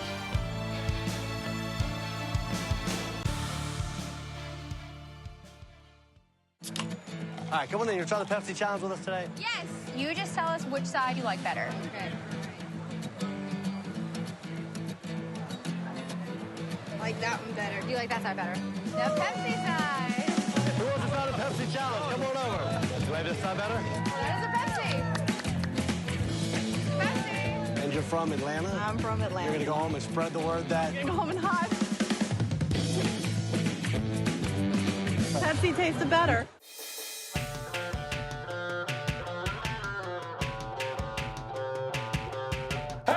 Science is how we continually improve the quality of care. Earlier detection, newer therapies, laser procedures, creative new treatments, innovation in lenses. At Schaefer Eye Center, these aren't simply services we offer our patients. They're how we're using technology to help them see well into the future. Meet Pete and Paul, twins so much alike, friends call them Pete and Repeat. But Blue Cross and Blue Shield of Alabama treats them as individuals. Each gets a health insurance plan designed to meet his specific needs. One is a self-employed entrepreneur, the other working for a large company. After all, no two customers are alike, especially in Alabama. Blue Cross and Blue Shield of Alabama. We cover what matters. Find out how we can cover you. When your cable company, overnight, expands the number of high-definition channels to over 200, the most available anywhere, and allows you to look at the world with such stunning, incredible, unimaginable clarity. You will see the details, inside the details, inside the details. And the way you see TV will be changed forever. Charter Spectrum TV is here, starting at $29.99 per month.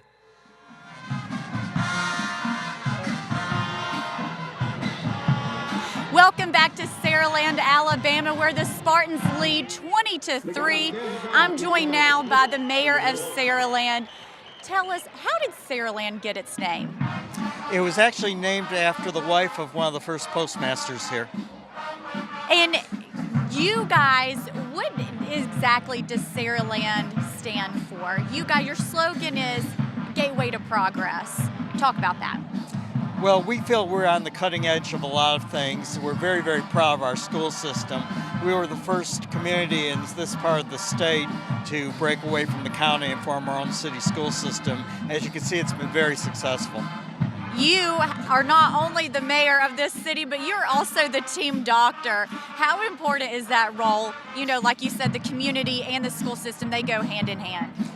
All of us in this community support our school system. We have hundreds of volunteers who work to help our kids, and I'm just one of many who like to chip in and help. Well, good deal. Well, I know you have to get to the locker room to go check on the team, so we'll let you go do that. Now I'm here with the school board president, Dr. Bill Silver. Tell us what it's like to see all these fans come out and support your school system that's only been here for 5 years. It is absolutely phenomenal. 6 years ago, we would have never thought something like this would have happened. But the bottom line and the truth is, we have the best fan support and the best community support of any school system in the state. And how important was it for this community to have their own school system to support? I know there's been a lot of controversy between why you guys separated from Mobile County Schools, but this has been a growing process for you guys. Well, it has, and one of the main reasons we separated was we had no school spirit in our city.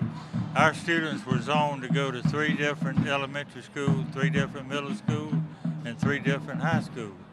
So we had no school spirit in the city.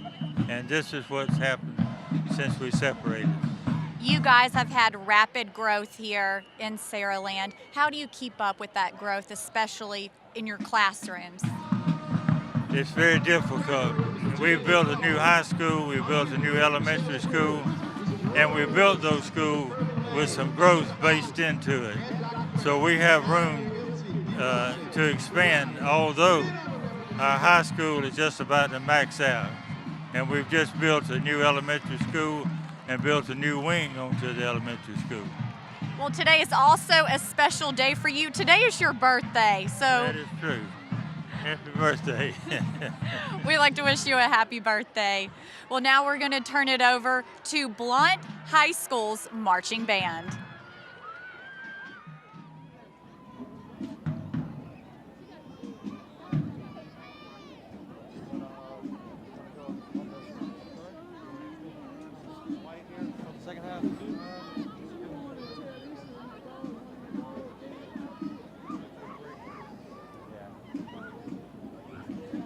Ladies and gentlemen, on behalf of Saraland City Schools, Superintendent Dr. Mayor Elizabeth there is spotlight and musical announcement. We present to you 2014 Spartan Set.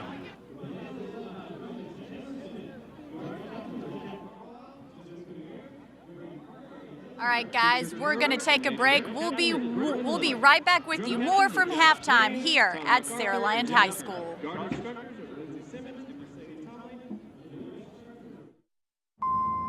Two-thirds of drivers who died in car crashes chose to ignore this warning.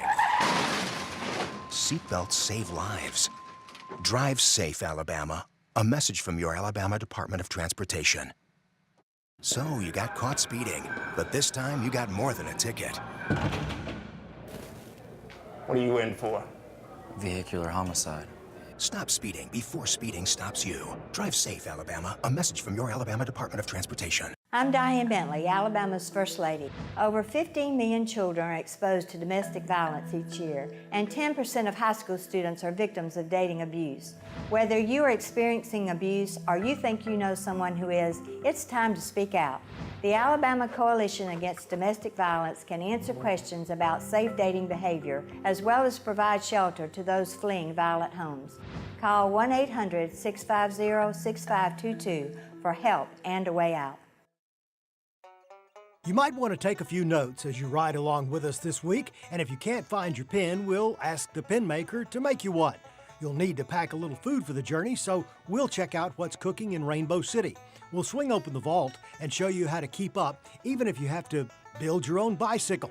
If a new bike doesn't remind you of Christmas morning, a visit to Millie Ray's Kitchen will. It's a taste of home that's absolutely Alabama. I got a call from Ashley, one of my customers, because It looks like there's been some sort of explosion. there is soot everywhere, all over this house, and she finds something very strange. Someone's been here. Call 911. I'll be right there. I came home. It turns out someone tried to break into her house, and they got stuck in the chimney. Ashley was covered for the damage to the chimney and the cleanup. For service and savings, call Alpha.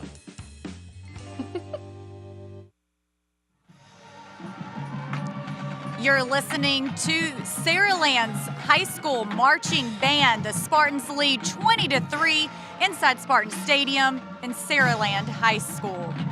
I'm here with Superintendent Aaron Milner, who joins us now.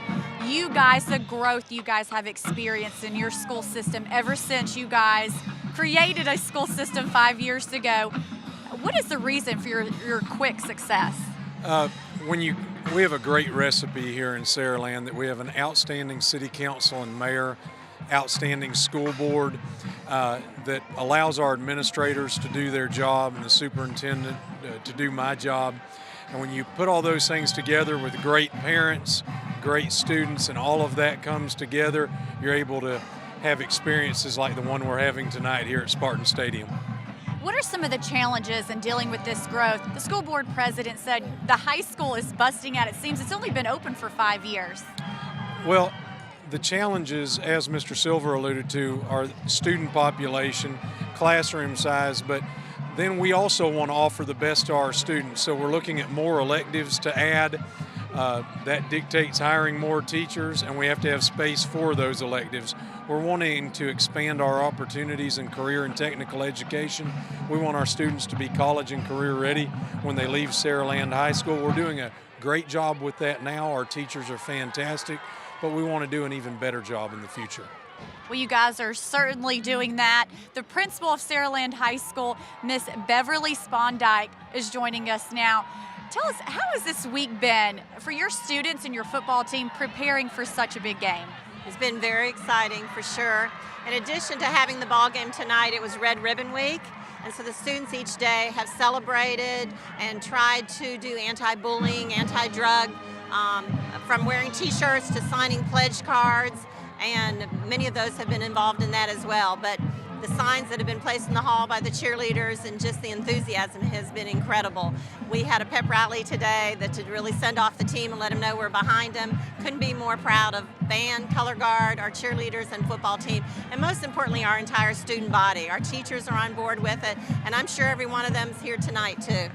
Tell us what you guys have going on in the classroom. Obviously, the fans, the students are here to support the football team, but before you're an athlete, you're a student. Right. Academics is #1 priority in Saraland and always has been from day one. The focus needs to be on what they learn in the classroom, the instructional methods, and making sure that the instruction is there for each individual, regardless of their ability level. And the students do many project-based learning, and that involves students to be hands-on, depending on the type of learner they are, and just focusing and also challenging them. We want to prepare all of our students from Saraland to be productive citizens and to reach whatever goal they have when they graduate. You guys started out with around 37 band members. Now you're up to over 100. Why is that so important to keep extracurricular activities like the arts? Well, as an educator, I have learned for many years that has to be the motivation. It doesn't matter whether it's band, athletics, National Honor Society, chess club, it needs to be, that's that extra motivation, that's that little extra perk for them to participate and be part of it.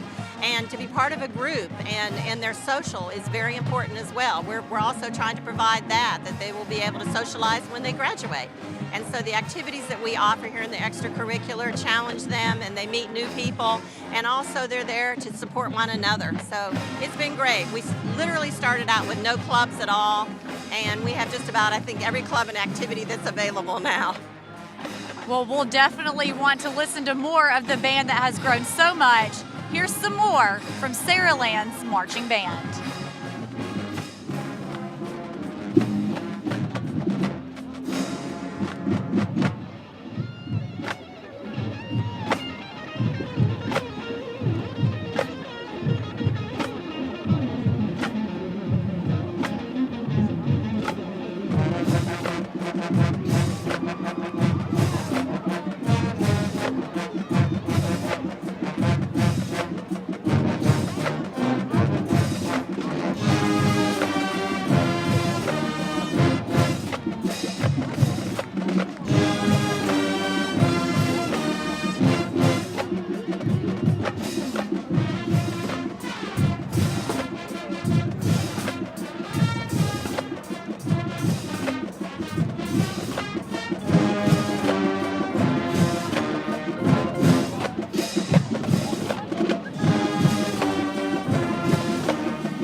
Ladies and gentlemen, your Spartan Sound won best in class in every competition they competed in this year. Hard work, determination, teamwork. It can mean the difference between winning and losing. These are values that I teach my sons and players on the football field, and they are values we believe in at Wedemark and Keith. If you have been hurt, put my firm's hard work, determination, and legal team to work for you. Wedemark Keith, because your case matters. Call 800-309-0500. Children's of Alabama has been taking care of kids across our state for over 100 years. The opening of the Benjamin Russell Hospital for Children allows even more patient care. It leads the country in technology and innovation, including 17 state-of-the-art operating rooms, an expanded imaging center, and the Bruno Pediatric Heart Center, just to name a few. Children provides the highest level of care in a loving, comforting environment. I hope that you or anyone in your family never needs to be a patient, but if they do, Children's is here for you. 2014 marks the 75th year our state parks have served the people of Alabama. During this Diamond Anniversary, you'll discover special events to celebrate this milestone. Hey there, Bob Baumhauer here. Whether you like camping under the stars or staying at a resort lodge, the Alabama State Parks specialize in amazing family adventures. Let's make this the best year yet. We depend on our partners, and just like these folks here, you can be a partner too by supporting our state parks. Visit our park today! All right, come on in. You're trying the Pepsi Challenge with us today? Yes. You just tell us which side you like better. Okay. I like that one better. You like that side better? The Pepsi side. Who wants to try the Pepsi Challenge? Come on over. Do you like this side better? That is a Pepsi. Pepsi. And you're from Atlanta? I'm from Atlanta. You're going to go home and spread the word that... You're going to go home and hide. Pepsi tastes better.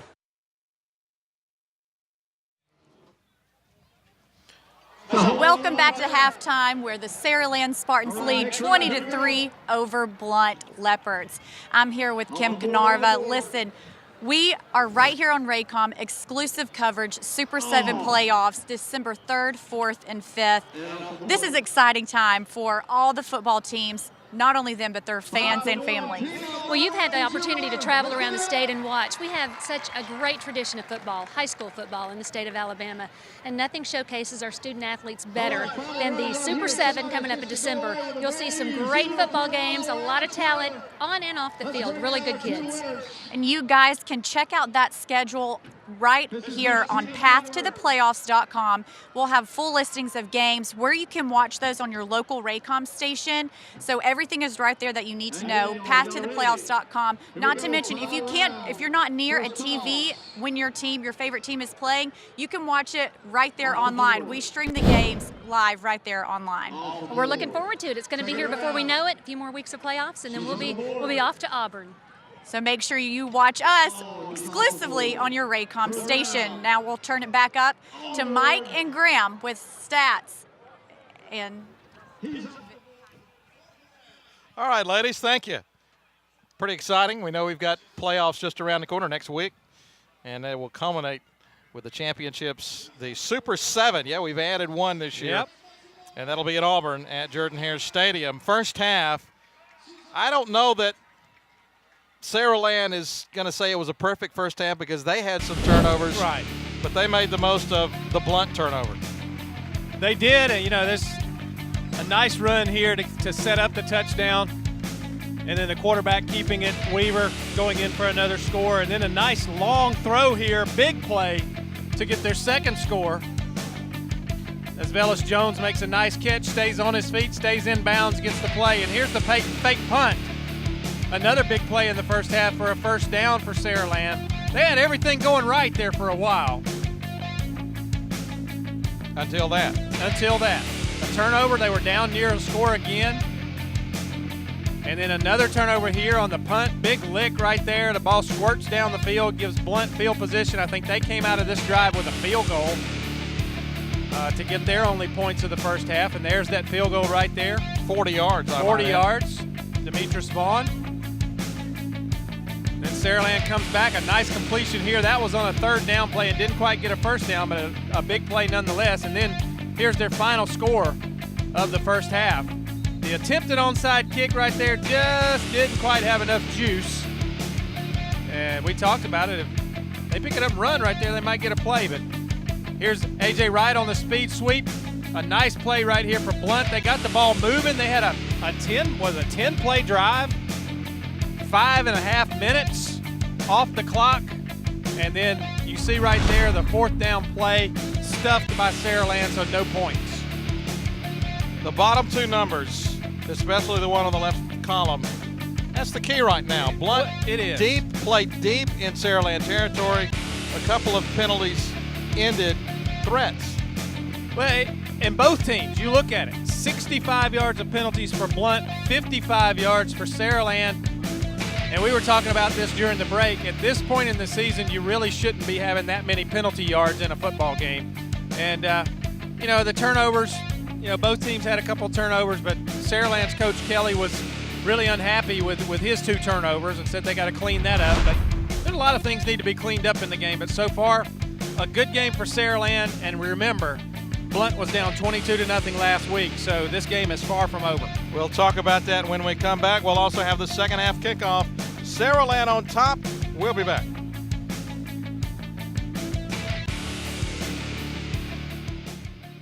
Apply, sign, drive. Isn't that what you want to do when you get your next auto loan? At Army Aviation Center Federal Credit Union, that's how we take care of your auto loan. Apply at a branch, online, or with one of our preferred dealers. Sign your loan papers without a long wait. Drive your new car, truck, or SUV home. See our loan professionals today about your next auto loan. Not a member? It's easy to join, so stop by any of our 13 Wiregrass area or North Florida locations and find out how. The warrior spirit, it's in there. Always has been. Now let it out and take the world by fire. Train well and learn what it means to be a Troy Trojan. Walk with confidence. Conquer, claim territory, and climb ladders. Discover your inner warrior. Find success in teaching others with an education degree from Troy University. For details, visit troy.edu/spirit. When facing a life-threatening illness, you often go through a range of emotions. You can't really put it into words, but all you know is that help is needed. Alacare Hospice is an approach to healthcare that is designed to support the physical, emotional, and spiritual needs of someone nearing end of life.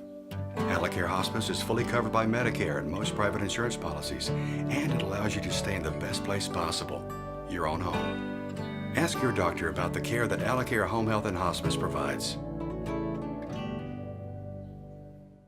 At Dentistry for Children, we love to make kids smile.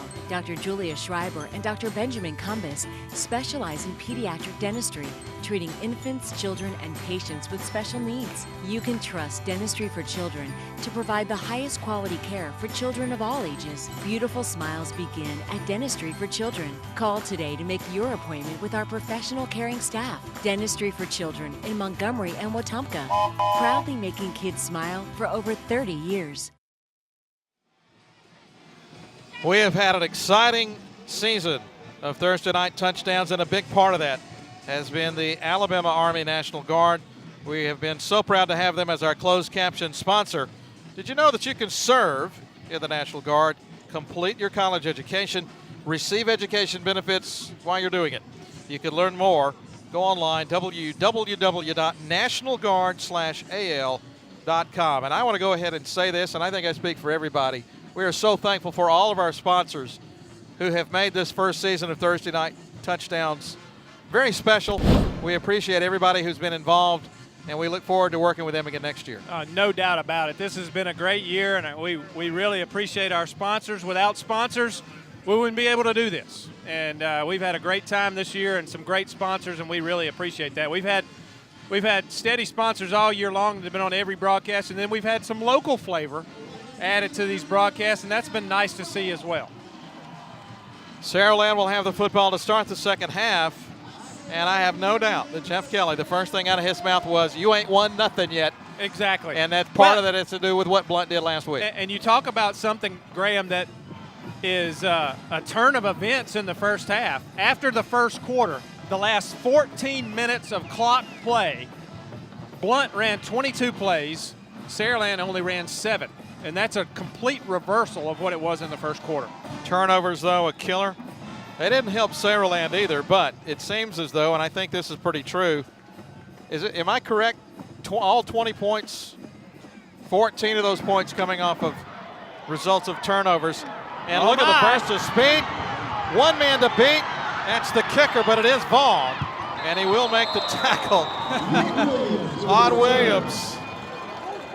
You know, normally you say, oh, no, it's the kicker, but then you remind yourself it is Demetrius Vaughn. Demetrius Vaughn, probably one of the best athletes on the Blount team, and he was determined. He wasn't going to let the young man get past him there. Regardless, a huge return to the 32. Oh, Nick Williams showed some speed right there. Watch this. He sees the hole open up, and he puts on a burst right here. And he shoots past, gets out of a tackle right there, and keeps going. And then there's Demetrius Vaughn. He said, nope, you're not getting by me, brother. That was a return, and I'm doing this in my head. 57 yards. That's dangerous. It's dangerous at Somebody our age. check the jelly coming out of my ears, all right? 1st and 10. That's what he gets paid to do over there, right? I think so. Oh, almost a blown flea up. flicker reverse and trying the stiff arm as going down on a loss is Jones. And he got slung to the ground by the shirt. Let's see. And if I'm not mistaken, I believe that was Justin Jones. It might be a no gain there. Actually, they gained They a gave yard. him a yard, yeah. Let me back up. That's Justin Brown with the tackle, so 2nd and 9. But that one had disaster written all over it. It Somehow did. Jones got a yard out of it. Backs to the eye. On 2nd and 9, just underway here in the second half. 17-point advantage for the home team. Nice cut through the defense. 32 yards, touchdown, Williams at Saraland. And Williams said, hey, you got me on the kickoff, but you're not going to get me on this play. He just hits a hole right here, and a great hole it was. Made a nice cut and just used his speed to get in the end zone. There's a great cutback right there. Nobody there, runs by a couple of players. Says, nope, not catching me this time. What a start for Saraland here the second half. As they return the kickoff deep inside Blount territory, and then they cap it off with a big run. I think it was the same guy, Nick Williams. He's got to be over 100 yards rushing. We'll take a timeout. Saraland looking good here early in the second half.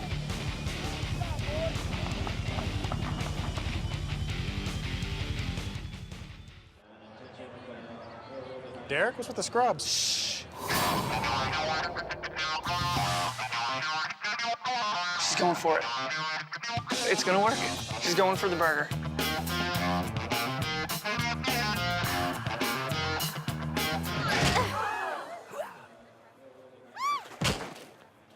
Stand back, everyone. I'm a doctor. Look, I got it. I'm a doctor. I got it. Jack for more. Style is more than just a look. It's a reflection of how you see the world. Hey! It's not just about being trendy or current. It's about being true. It's distinct, personal, and authentic. And it's defined by everything you do. Hey! At Schaefer Eye Center, we don't just improve your vision. We help shape the way the world sees you. All right, come on in. You'll try the Pepsi challenge with us today? Yes. You just tell us which side you like better. Okay. I like that one better. Do you like that side better? The Pepsi side. Who wants to try the Pepsi challenge? Come on over. Do you like this side better? That is a Pepsi. Pepsi. And you're from Atlanta? I'm from Atlanta. You're going to go home and spread the word that... You're going to go home and hide. Pepsi tasted better. 27-3, Saraland with the lead. Did you know that distracted driving is now the leading cause of all car crashes? One text or call can wreck it all, so keep your eyes on the road. Don't text and drive. A message from the Alabama Department of Transportation reminding you to drive safe, Alabama. Saraland kicking off again. Speaking of driving safely, I want to thank you for driving safely all year. You've driven us to most of these venues. Thank you, but we're not home yet. That's true. we got to head back north here. Though. Yes. I have confidence in you. I appreciate that. I like driving. Not to sound like Raymond from Rain Man or anything, but I'm a wonderful driver, I guess is how it goes. Return up to about the 35. That is Purdue. Well, Blount, they're in pretty much the same spot they were a week ago. Right. But a little different opponent this time. Yeah, it's and a little bit more, well, sort of a little bit more riding on this game. Last week was important too because LaFleur was a region opponent, but they're finding themselves in familiar territory, and I can guarantee you that Coach Hurd and his coaching staff, it's territory that they didn't want to be in again this week. Now, you don't want to have to keep coming from behind. That's no fun. Screen pass, complete, still running and cutting it back as he gets to the 45-yard line. Well, you talk about walking a tightrope. That was Shepard. Shepard was walking a tightrope on the sideline and stayed in bounds. Got a lot of extra yardage here. This guy didn't look real speedy, but a nice juke there and just as he got past Henderson. And stayed in bounds. Got about 5 or 6 extra yards there. Nice job of tiptoeing the sideline. So 1st and 10 at the 45. Blount basically needs to score every time they have it from this point on. Pass again complete for a short gain. It goes to Terrence Massey. He makes his first catch of the night. Gain of about 4. Well, and Graham, I'm noticing a little trend here that Coach Hurt and his staff over there for Blount are maybe loosening this defense up a little bit by using these short passes and look for them to try to get back in that running game here, mix in a running play here and there, try to loosen something up on this defense. They'll call it a 3-yard gain, 2nd and 7. Ball at the 42. Vaughn breaking tackles, 1st down. He'll get about 8. And enough for another Blount 1st down, and they'll move the sticks. Boy, if you give Demetrius Vaughn some daylight, give him a chance to get his legs started and get going downhill, he is tough to bring down. You're going to see he gets a little daylight here, gets hit there, but keeps his legs moving, gets hit a couple more times, finally goes down. And he has got big legs, and they have got a lot of power in him. When he gets moving, he's hard to bring down. 1st and 10, another quick pass outlet left side, and it'll net another 5 or 6 yards. Catch was made a lot of success on this near sideline. A lot of success with those plays right there. That was Wilson with a catch. Little bubble screens, little swings out of the backfield. They've got some running room. They got a little head start of running. A little speed built up. But Blount's problem has been, once they get in the red zone, what are you going to do with it? And it's either been themselves killing their drive or a couple of stops by Saraland. But they have got to get points here if they're to have any chance for a comeback. Clock is running. 8:40 and counting. Play action. Pressure. Oh, and nice job. Wow. How about that? Number 9, Marcus Reed, trips up the quarterback, Tony, for a loss. Got just enough of his foot, Graham, there to knock him off balance and cause him to go down. He was being blocked, and not a bad job there. Just got just enough of that lower leg and foot to get him down. Marcus Reed with the play. Really nice job right there coming off of that left defensive end spot. 3rd and 14. I would dare say Blount in 4-down territory here.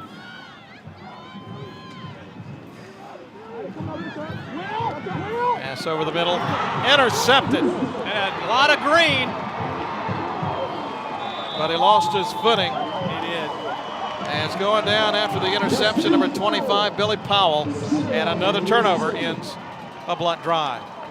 Well, and Graham, we're going to see this again probably, but I don't know if the receiver just didn't look back, but the pass was a little bit behind. It was a little bit behind the intended receiver, and Billy Powell was just standing there waiting on it. Very similar to the first interception in the first half. I believe that was Wilson who had cut across the middle, and the pass was well behind him. Saraland back in Leopard territory again, this time at the 47.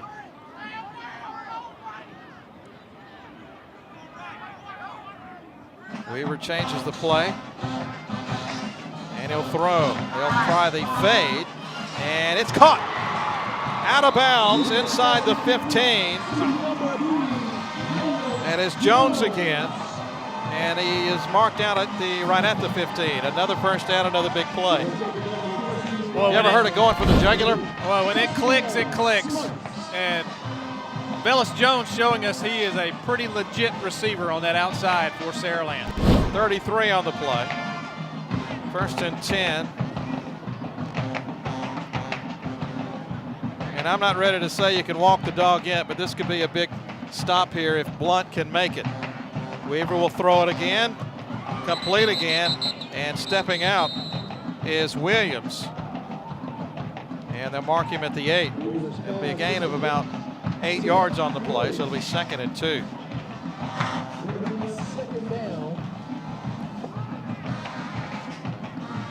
What'd you say, the word clicking? I think that's perfect, what we're seeing right now. Oh, this time it's Blount with a big play in the backfield. That was 28. Mario Dungy. Well, he flew in there and made a big hit on the running back, Nick Williams. Didn't let him get his legs started on that one for sure. He came in with 7 tackles for a loss. You can add one more to that total after that play. So 3rd and 5 at the 10. Clock is moving. About 6:40 to play. Weaver from the shotgun. Rolls right, looks left. He's got a man wide open. Touchdown. Back out of the backfield. What a great play call right there.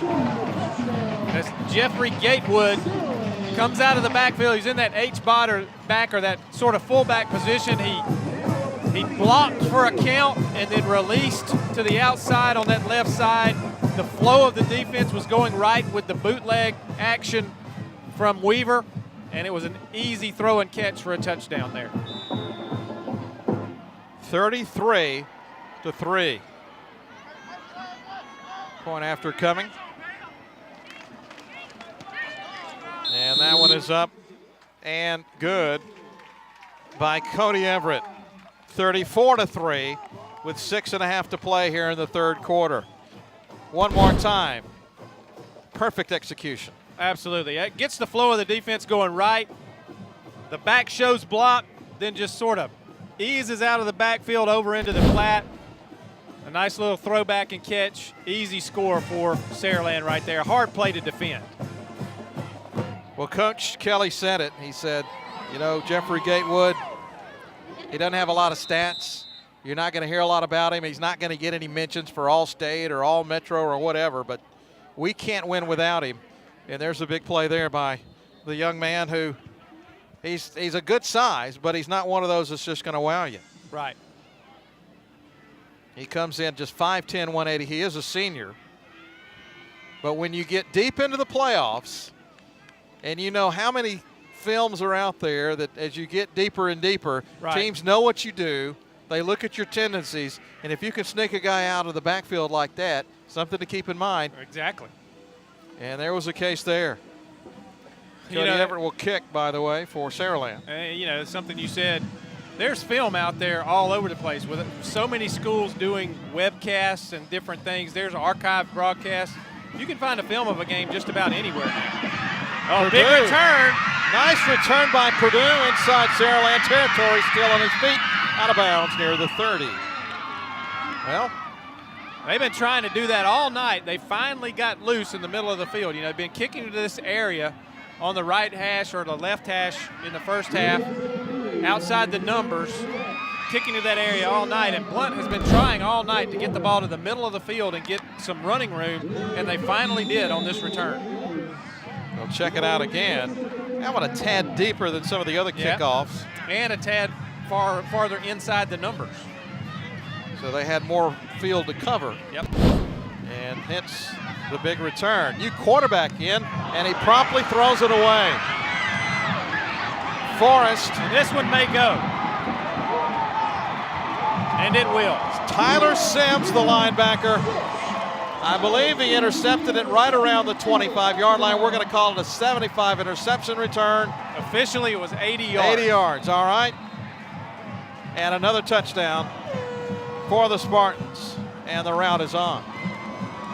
Well, Graham, as you said, a new quarterback into the game for Blount. Yeah, Faison Forrest. Faison Forrest steps in at quarterback, and his first throw was a perfect completion, just to the wrong color shirt. Well, he threw it into triple coverage.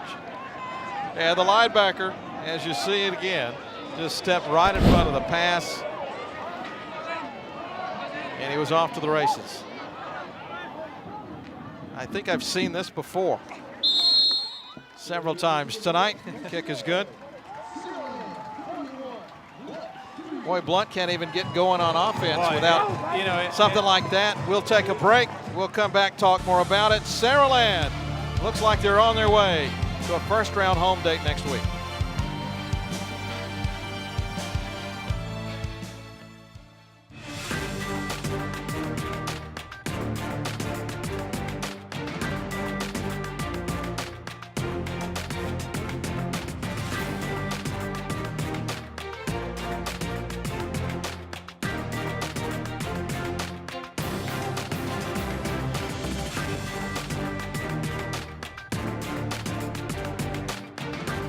Saraland City Schools. It's more than programs, it's the people that make the difference. You'll never guess what 400,000 people in the U.S. were using when they crashed their cars last year. No, not this. This. Distracted driving will kill you. Drive safe, Alabama. A message from your Alabama Department of Transportation. So you got caught speeding, but this time you got more than a ticket. What are you in for? Vehicular homicide. Stop speeding before speeding stops you. Drive safe, Alabama. A message from your Alabama Department of Transportation. You might want to take a few notes as you ride along with us this week, and if you can't find your pen, we'll ask the pen maker to make you one. You'll need to pack a little food for the journey, so we'll check out what's cooking in Rainbow City. We'll swing open the vault and show you how to keep up, even if you have to build your own bicycle. If a new bike doesn't remind you of Christmas morning, a visit to Millie Ray's Kitchen will. It's a taste of home that's absolutely Alabama. Let's face it, your business needs to keep track of the present while focusing on the future. Broadview Media is your partner in getting that done. We have years of experience in video production, helping businesses like yours shape their image. High-def video, satellite uplink, and meeting here is like having a global branch office by using our video conferencing. Whether it's a studio production or on location, Broadview Media can help keep your business in focus. To learn more, call or click today. Are you ready to see more? Great crowd on hand here at Spartan Stadium. Saraland, boy, they're enjoying this one, aren't they? They really are, and you know, with good reason. Saraland has done a lot of things right. I will not say that they've done everything right tonight, but they've got 28 points off turnovers. Anytime you can go plus 28 in the POT category, you're going to be in good shape, usually, unless you're giving them up as fast as you can score them. But that's not the case here tonight. And they have. They've had a couple of giveaways, but the difference is their defense has not allowed anything off the turnovers. Right with a return down at the 33. And as you see that time, the kick went more outside the numbers again, closed down the coverage area. A.J. Wright not able to get away, as Purdue did on that last return. And so much worse starting position for Blount this time, although not terribly bad. Gonna check and see who's in the backfield. Well, this time they're not going to use a quarterback. Demetrius Vaughn, they're just going to basically run Wildcat. Pretty good play there. And I imagine at this point, Mark Hurt a little bit frustrated. Well, no, not a little bit, a lot frustrated. Yeah. With the way his offense has performed tonight, as we've got an injured player on the field for Saraland. He's going to put the ball in the hands of his horse here as much as possible. Let number 5 touch the ball as many times as he can. Let me check that. I believe that is number 9, Marcus Reed.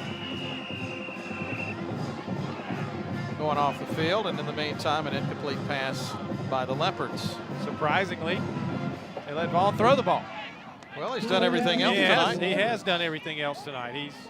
He's kicked a field goal. He's made a touchdown-saving tackle on a kickoff return. He has had a good night rushing the football.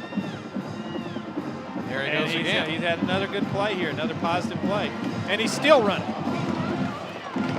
Tries to get his own player out of the way there. He is doing everything he can to try to help his team. That will be enough for a first down, or at least it should be. So the Leopards will keep the football here in the third quarter, down 41-3. Just a great run by the young man who, you know, I realize size, you know, colleges look at a lot of things. And I'm going to sound like somebody from a fairy tale, but you can't see his heart. Right, exactly.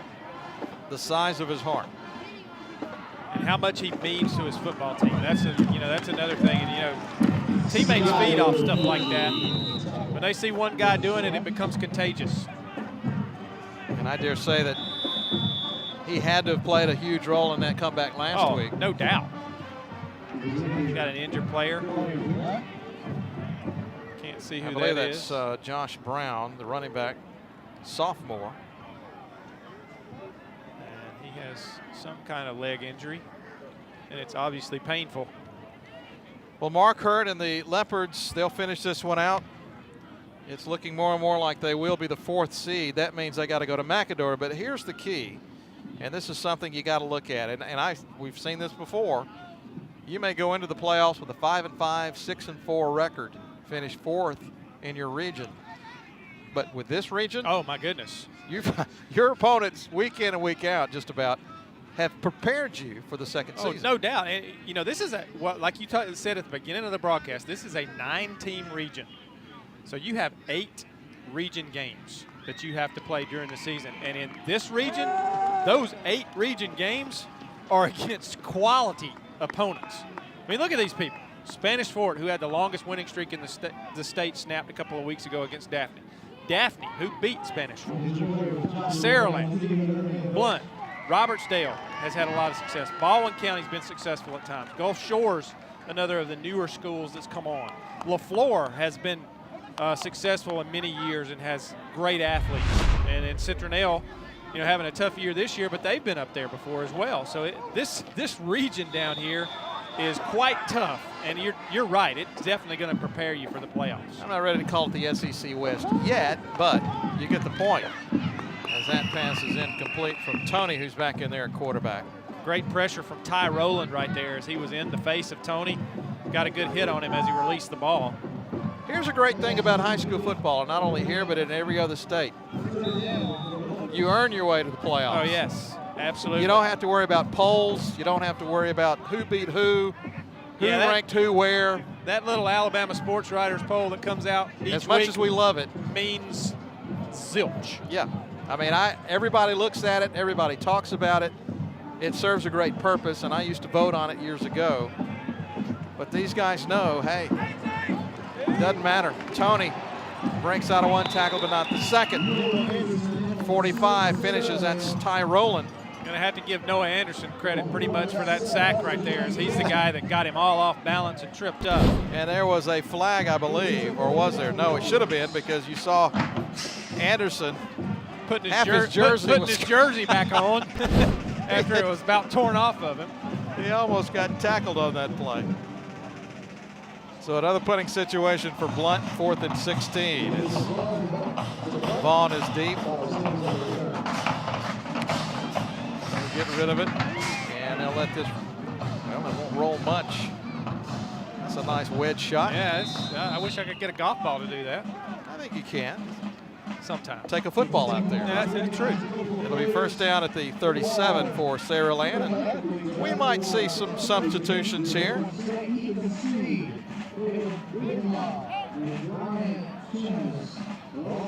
.307 remaining in the third quarter. See who runs out there. Yeah, Weaver's still there. Yep, in fact, that is pretty much the starter. Yeah, Nick Williams is in the backfield, and got Gatewood's in the backfield. Yep. Yeah, pretty much the starters. Maybe a little early. Not the fourth quarter yet. But you know that next week is so important, as the buck sweep for Williams will net about 4. You got to be careful. And I don't mean to get too conservative here if I'm the coach, but you've got the games that you've played the last 10 to get to starting next week. Right. And so you wonder, when do you pull the plug on this one? Yes, Blount is capable of putting points up quick, but maybe you leave your first team defense out there. 2nd and 5, and I believe Blount jumped off sides again. I believe that's 5 times they've done that tonight. And that's Caples, and I'm going to tell you, I'm going to go ahead and talk about this, Graham. You know, I said we were going to give Christina the opportunity to talk about it. I'm going to go ahead and mention it now. We mentioned early in the game that Juan Caples, defensive end for Blount, was wearing number 8. Normally, he wears the same number as the quarterback, number 4. They have duplicate numbers, and he wears number 4. And Christina is going to tell us. And she's going to tell us why he he's just said, wearing a different number. Christina? Well, guys, Caples wears number 8 in honor of his teammate D'Angelo Anderson. He's a linebacker, and he hurt his ankle last week and is out for the rest of the season. So Caples wanted to honor his teammate by wearing his jersey for the rest of the season. Anderson was a team leader, and it just showed on the field. So he's like, let me wear that jersey and show him that I can be that same person on the football field and lead this team. Timing as he makes the tackle there. Perfect timing.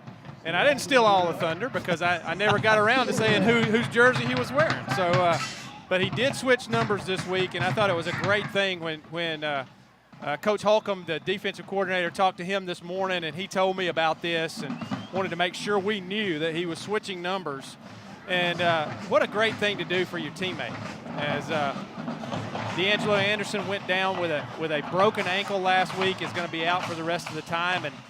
And Juan Capel said, I want to honor him by wearing his jersey the rest of the way. And that's a great thing to do. And there was Williams getting loose again, 21 yards for a first down.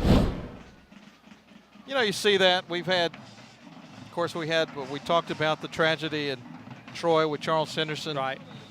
They took the number and put the fallen player's number on their headgear, and we've had other situations. Of course, we had a terrible situation from Deschler with the head coach there passing away. I have to say this. I mean, it's been one of those years where you wish those things don't happen. Oh, a little gadget play there, Graham. As Weaver walked away as if he was getting a play, and they snapped the ball directly to the running back, Nick Williams, and he gets a nice gain on the play. I think everybody kind of shocked them themselves. Nobody's cheering. They're like, what happened? I took my eye off the play. And they're all like, we did that on purpose. That was designed that way. 2nd and 2. Under a minute to play. Boy, this young man's going to sleep well tonight. Yes, he is. I want to check with Ken, our statistician. Williams has got to be getting up close to 20 to 25 carries. Well, I was just about to say, we haven't seen Sean Long as much in the second half as we did early in the ballgame, and he trots back on the field right on cue. But he had some good runs in the first half as well. Somebody down there is listening. 1st and 10, ball at the 21. Saraland trying to tack on 6 more. Already up 41-3. Trying to get outside and cannot do it. Sean Long is going to be pulled down for minimal gain, if that. Well, Long was the guy who came into the game. We talked about him in the first quarter. Needed only 64 yards in the ball game to get to 1,000. And I don't know how many he's got right now. Well, we will tally them up and tell you when we come back. The third quarter ends graciously for Blount. They trail 41-3 here at Saraland.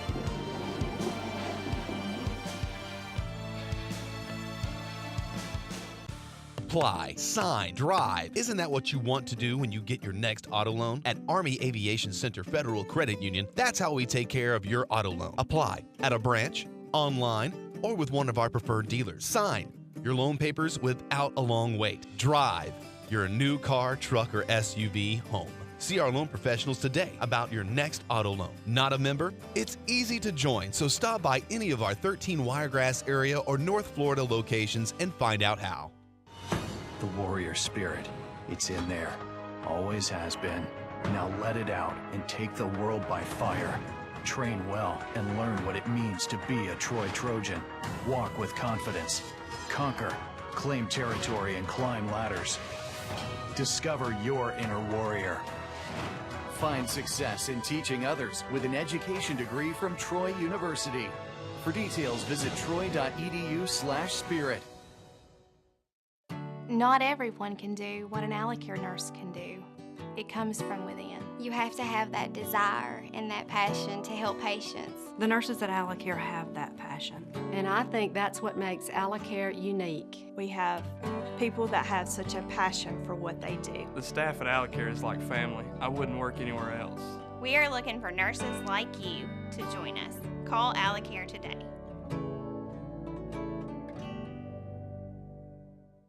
At Dentistry for Children, we love to make kids smile.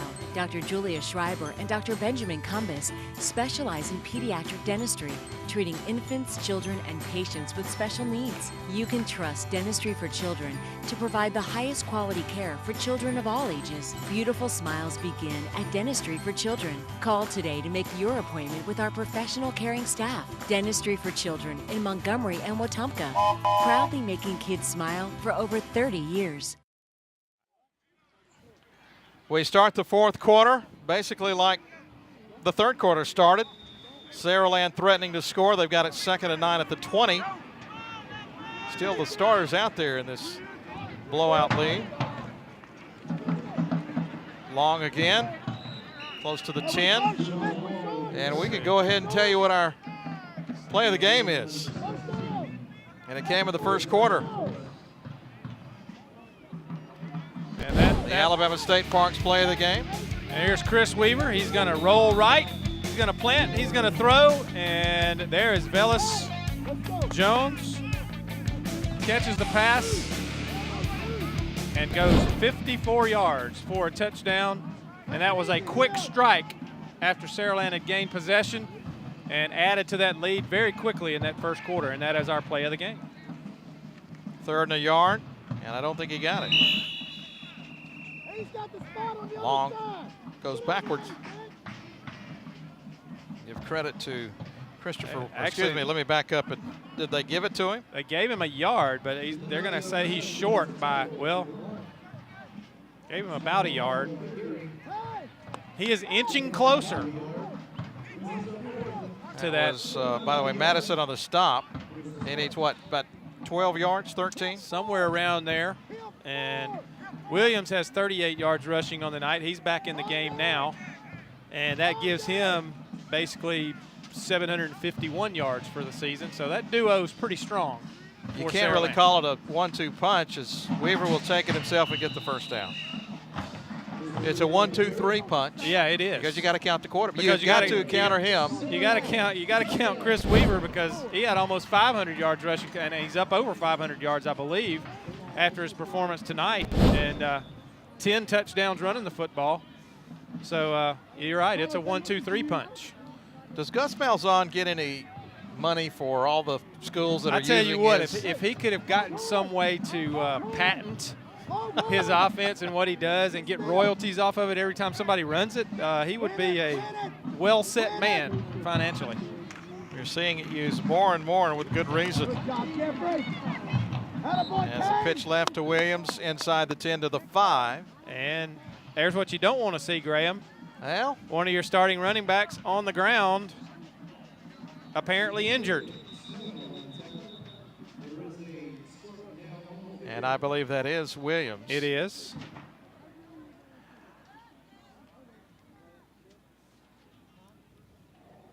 So Kelly will go out and check on his star running back. I believe they're looking at his leg. I don't know if it's an ankle. Left leg. Nothing too terrible about the fall. He obviously just maybe rolled it as he cut there. It didn't come from contact, it didn't look like. But just, what you were talking about. Well, I understand coaches, they want to make sure they've got everything in hand, and hopefully Williams is going to be fine. Looks like he will be. There's a good sign. If you get up that quickly and you walk by yourself, that's a good sign. And it could be he just got the wind knocked out of him. But he's wearing a brace on that right ankle. I'm going to guess we don't see him the rest of the night. I would think that's probably a safe call there. In the meantime, it'll be 2nd and goal at the 5, as Christina Chambers informing us maybe a little tweak of the left knee. Thank you very much, Christina.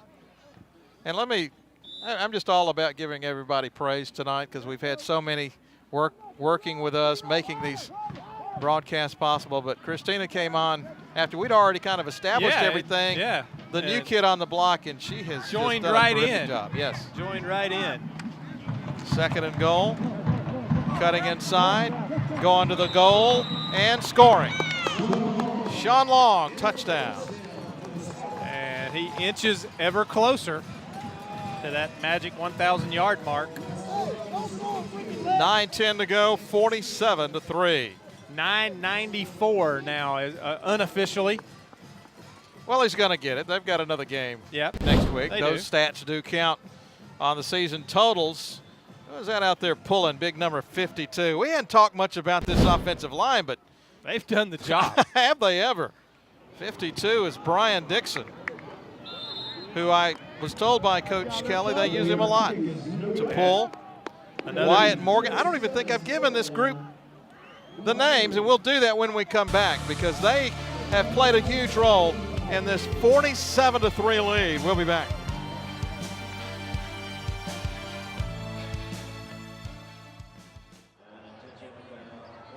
Derek, what's with the scrubs? Shh. She's going for it. It's gonna work. She's going for the burger.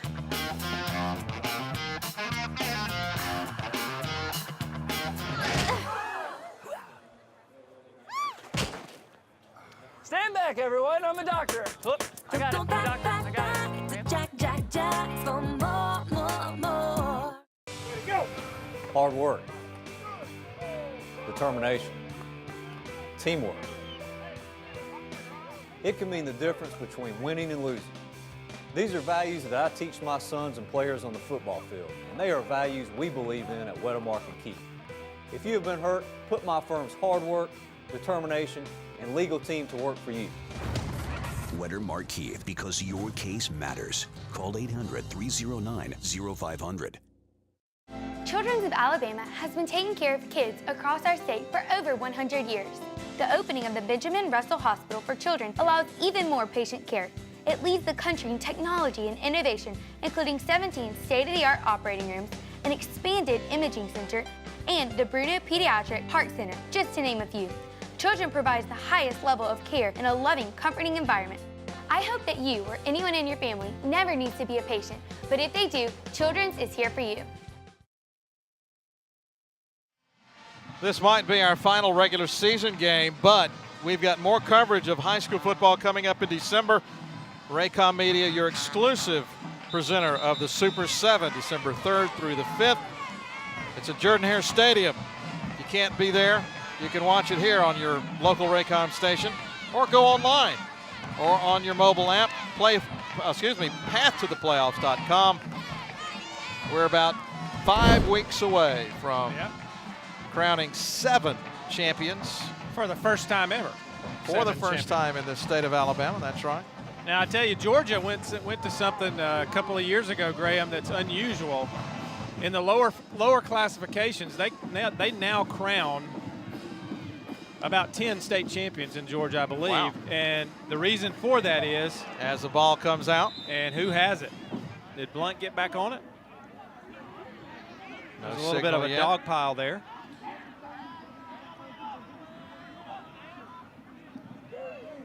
I'm still waiting. I believe it's going to be Blount football. I believe it is. Please continue. And we got an injured player, I believe. But in the lower classifications, there are a lot of private schools who play public school football.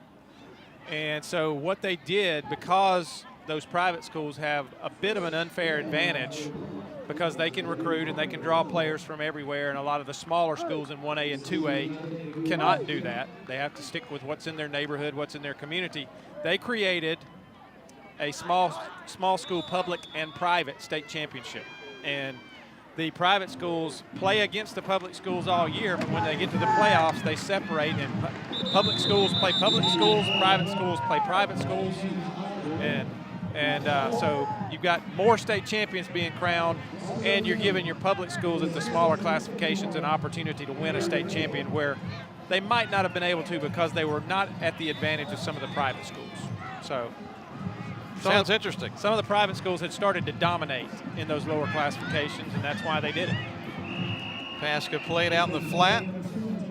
A.J. Wright with a catch. He'll be brought down about the 37-yard line, where it'll be 3rd and 3, I should say.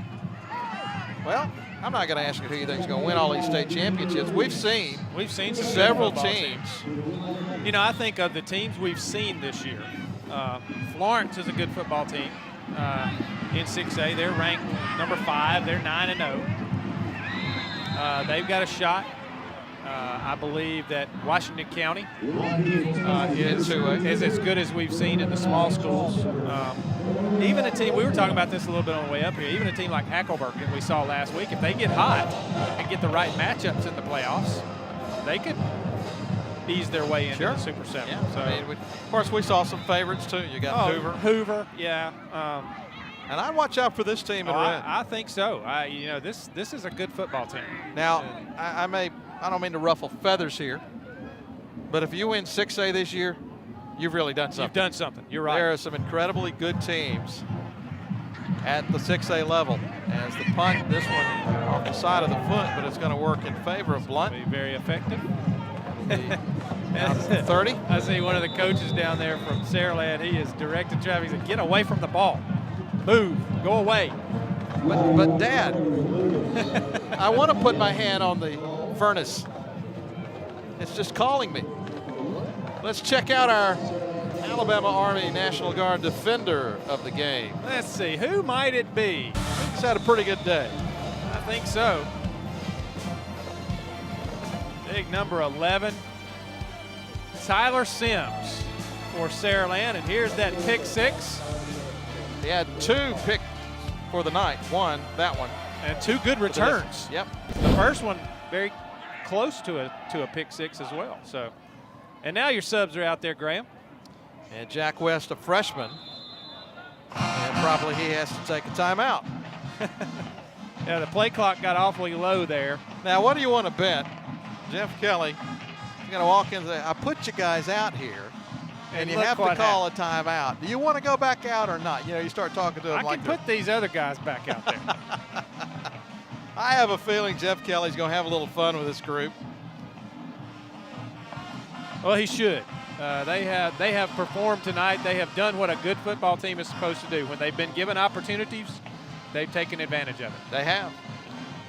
And that's pretty much the difference tonight. I know it's a 44-point difference in the score, but this game was taken over with a couple of key first-half turnovers and a couple of opportunities that were blown by Blount because of penalties. Right. And I can't help but go back to that illegal touching call in the first half in which Blount had gotten the ball down on the Saraland 1-yard line. They would have had first and goal at the 1. And it was at that point, it was 13-0. Right. Huge, huge call, and they just haven't recovered.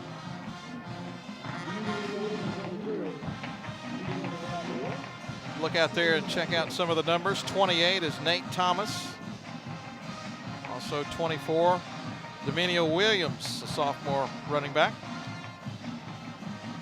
One receiver out here, Daquan Oliver on this left side. Over on the other side is number 81, DeAndre Abram. Can't see who that is in the slot right now. That's number 19, Cody Nolan. I want to go back, though. I said I was going to give these guys some credit because they deserve it, and that is that interior line for Saraland. I mentioned James Smith, 3-year starter. Paven Hasselberger at the quick guard, Wyatt Morgan at the strong guard. And you had Brian Dixon and Matt Trahern. And Jeff Kelly told me Trahern, who's a sophomore, in fact, they start 2 sophomores on that right side. He said Trahern at 6'2", 310 pounds. He's going to be a special player when it's all said and done.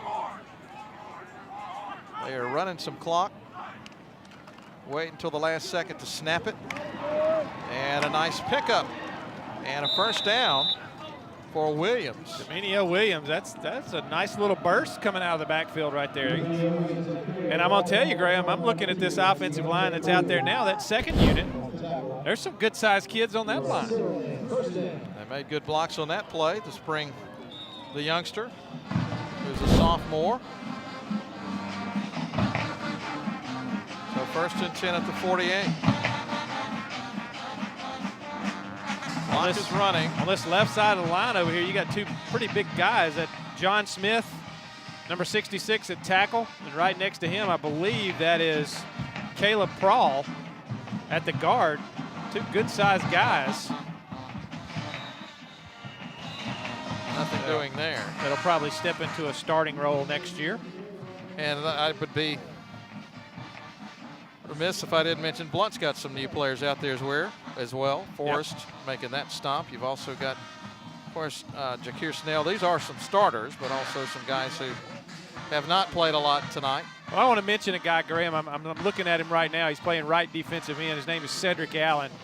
Coach Hurt told me, he said, this guy, he's 5'8", 165 pounds. And he said he's undersized. He said, but I'm going to tell you what. He said he may have the biggest heart in this stadium, in any stadium that he plays in. And he said sometime during a game, normally, he makes some sort of big play. And pass batted away. We haven't called his name too many times tonight. One time I think we did call his name when he had one of those offside penalties, I believe, a little anxious in the first half. But he said you cannot teach heart. And he said this kid has a heart as big as all get out, and he gets after it and does his job. And he said usually during a game he comes up with some kind of play that you can't believe he made, just because he's not as big as the people he's going against usually. And he gives him a lot of credit. He also gave me the name of an unsung guy on that defense, number 59, or excuse me, not number 59, 5'9", 190, Anthony Gilchrist. That's a nice pass, by the way. Nice pass, nice catch. West completion to Cody Nolan. But Gilchrist is on that defensive side of the ball, and he said he is a kid that he can depend on, that is always where he's supposed to be, when he's supposed to be there. And he really likes him. And said he was sort of an unsung guy on the team, doesn't get a lot of recognition, but just does his job day in and day out. Williams picked up the first down, I believe. He's real close. But we hadn't mentioned, and it was a big loss for Blount on the defensive side of the football, and until we talked about that jersey number change a little bit ago, and Christina explained why. D'Angelo Williams wore number 8, and he was the leading tackler on their defense, the field leader on the defense. Of course, Trinelius Williams, he calls him the quarterback of the defense from that safety spot back there. We need to take a timeout. It is 3:53 remaining. Saraland in control.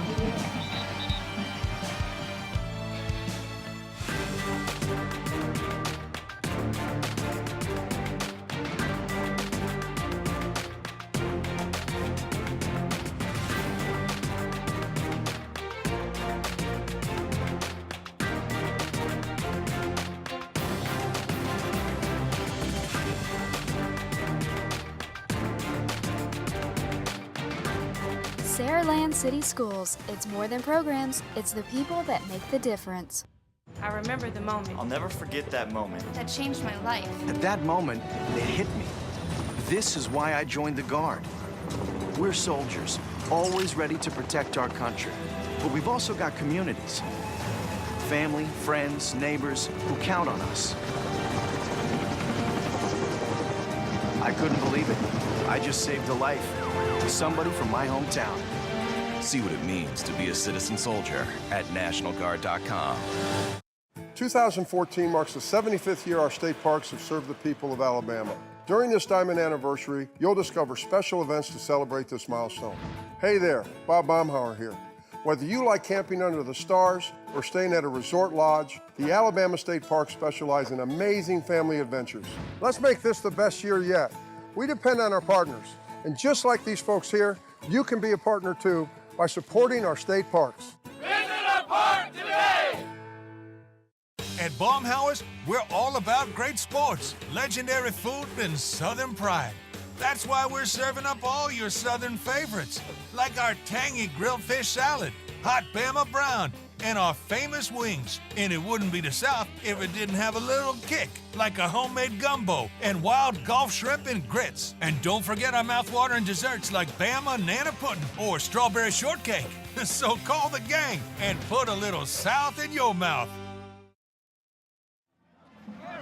Welcome back to Saraland. Some happy fans tonight.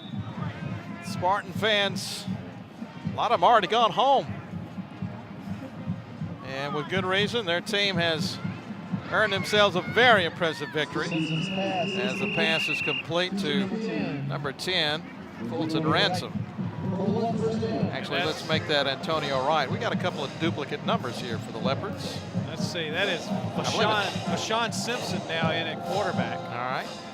Lefty. I believe, no, maybe he's a righty. I like him already if he's a lefty. You mentioned that, something I was going to talk about, something that you mentioned about a young man for Blount. It was 5'8", 165, and you said he's not very big. As another interception for Saraland. That is 33, and he's going to try to score McCall Stokes. And I don't think he stepped out of bounds inside the 10. Wow. What a night for Saraland's defense. Jeez. That is 3 long interception returns. One of those did go for a score. But wow. And that what makes that special is that young man's a senior. And you know, of course, his final games here, every game from here on out could be his last one. Let's take a look one more time. Even just changed arms like you're supposed to. And he was directing traffic. He was going to pick up that guy, pick up that guy. I want to score. Come on, guys. Stayed in bounds and just got caught from behind. How about as that? He tried to cut back to the middle. What a nice memory for that young man. So it's first and goal at the 8. But I go back to what you were talking about. That young man's small, 5'8", 165. I said, wait a minute, that's what I was, and I played guard. I was 5'8", 165, and I was big back then. I'm still 5'8". I'm not 165 anymore, though. We won't talk about that. Williams, no game. Yeah, I'm glad you brought it up and not me. Well, honesty is hard sometimes. You know, my wife tells me, she said, you know, you can look at yourself and you can say you're pleasantly plump, or, you know, you wanted an add-on. You know how you buy things and you get an add-on. Right. Well, that's what she did. Accessories.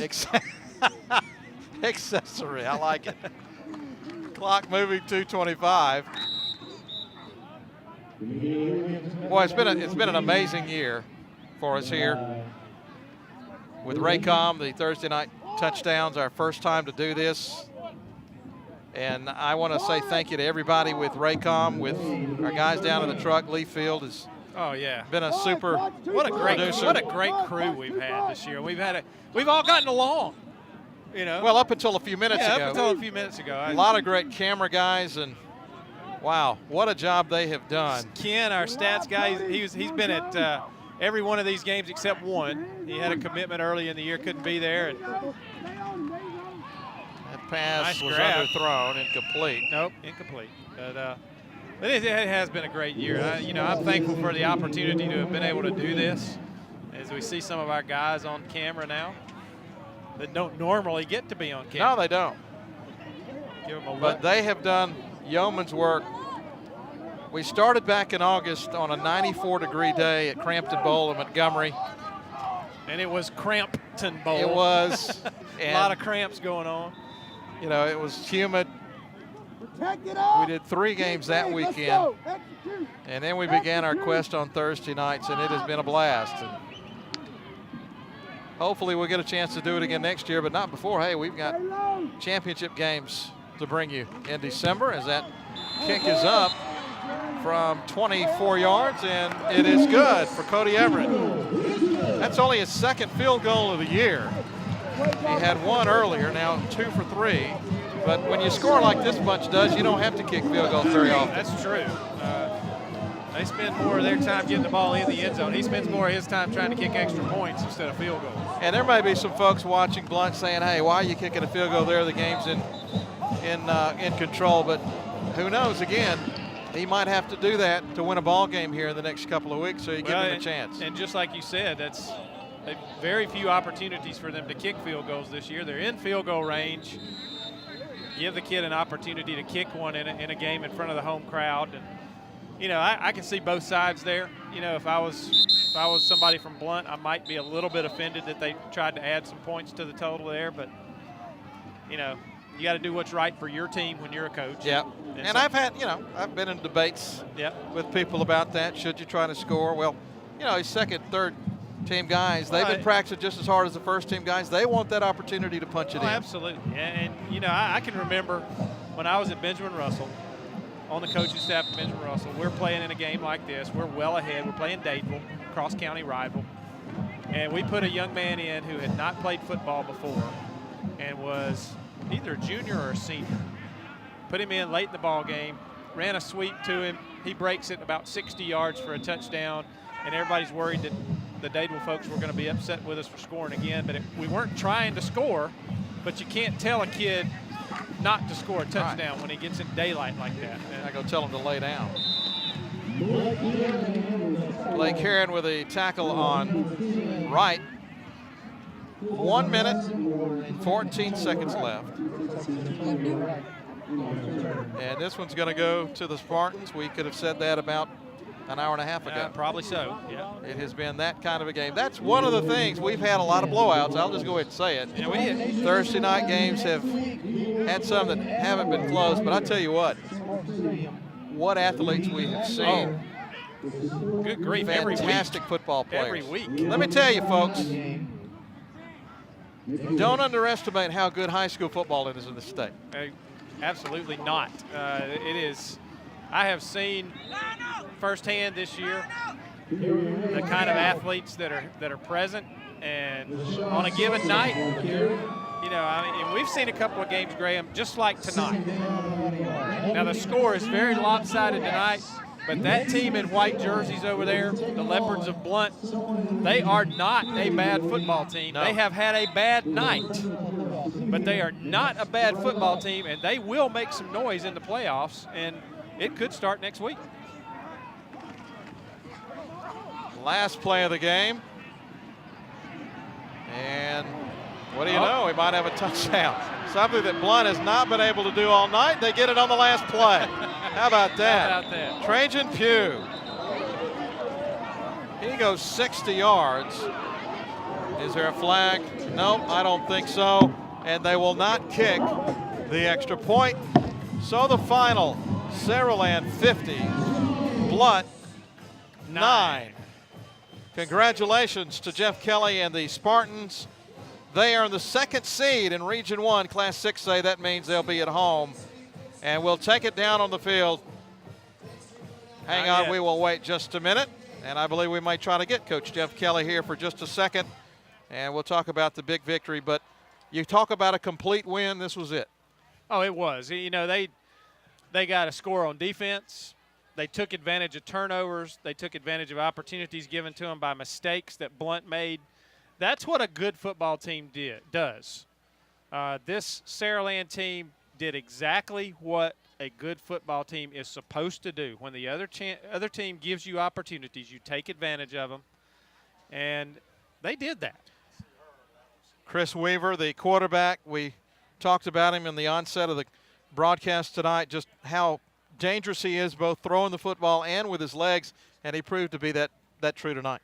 He did, and Jeff Kelly's trying to make his way over to Christina now to talk to them. But what a nice night for Saraland. Great crowd. Put on a great show for their fans tonight. And very hospitable. Very Once again, hospitable, yes. We have not been disappointed all year. No change again tonight. And now we'll go see Christina. All right, Coach, how important was it to get this win here tonight? You know, it was a big win. You know, it was a region game. We played at home. Our kids love to play at home. It's a big deal. And our fans and our community come out and support. We got the best students, the best fans around anywhere. You know, and it was good. It was a big win. It was the first time we played Blount, you know, in a big game, headed into the playoffs. And, you know, felt our kids came out and played well. We got some turnovers on defense. And offensively, we were able to finish some drives off. And, you know, but we got to get back. We got to get ready to go. Everybody next week is 0-0, and so we got to figure out who we're going to play and then get ready for those guys and see what happens next week. Good luck, Coach. Thank you. Guys. Appreciate you. All right, Christina. Once again, thanks, Christina. Great job all season. We've enjoyed your reports. Ken, thank you. Everybody, camera guys, it's been a wonderful year. We will see you again in December for the Super 7 Championships from Jordan-Hare Stadium at Auburn. So long, everybody.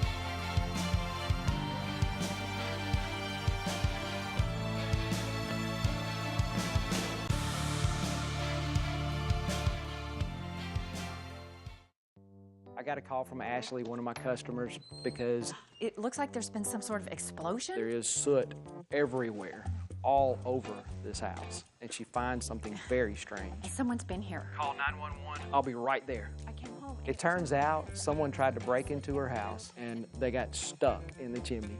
Ashley was covered for the damage to the chimney and the cleanup. For service and savings, call Alpha. Let's face it, your business needs to keep track of the present while focusing on the future. Broadview Media is your partner in getting that done. We have years of experience in video production, helping businesses like yours shape their image. High-def video, satellite uplink, and meeting here is like having a global branch office by using our video conferencing. Whether it's a studio production or on location, Broadview Media can help keep your business in focus. To learn more, call or click today. Are you ready to see more? You'll never guess what 400,000 people in the U.S. were using when they crashed their cars last year. No, not this.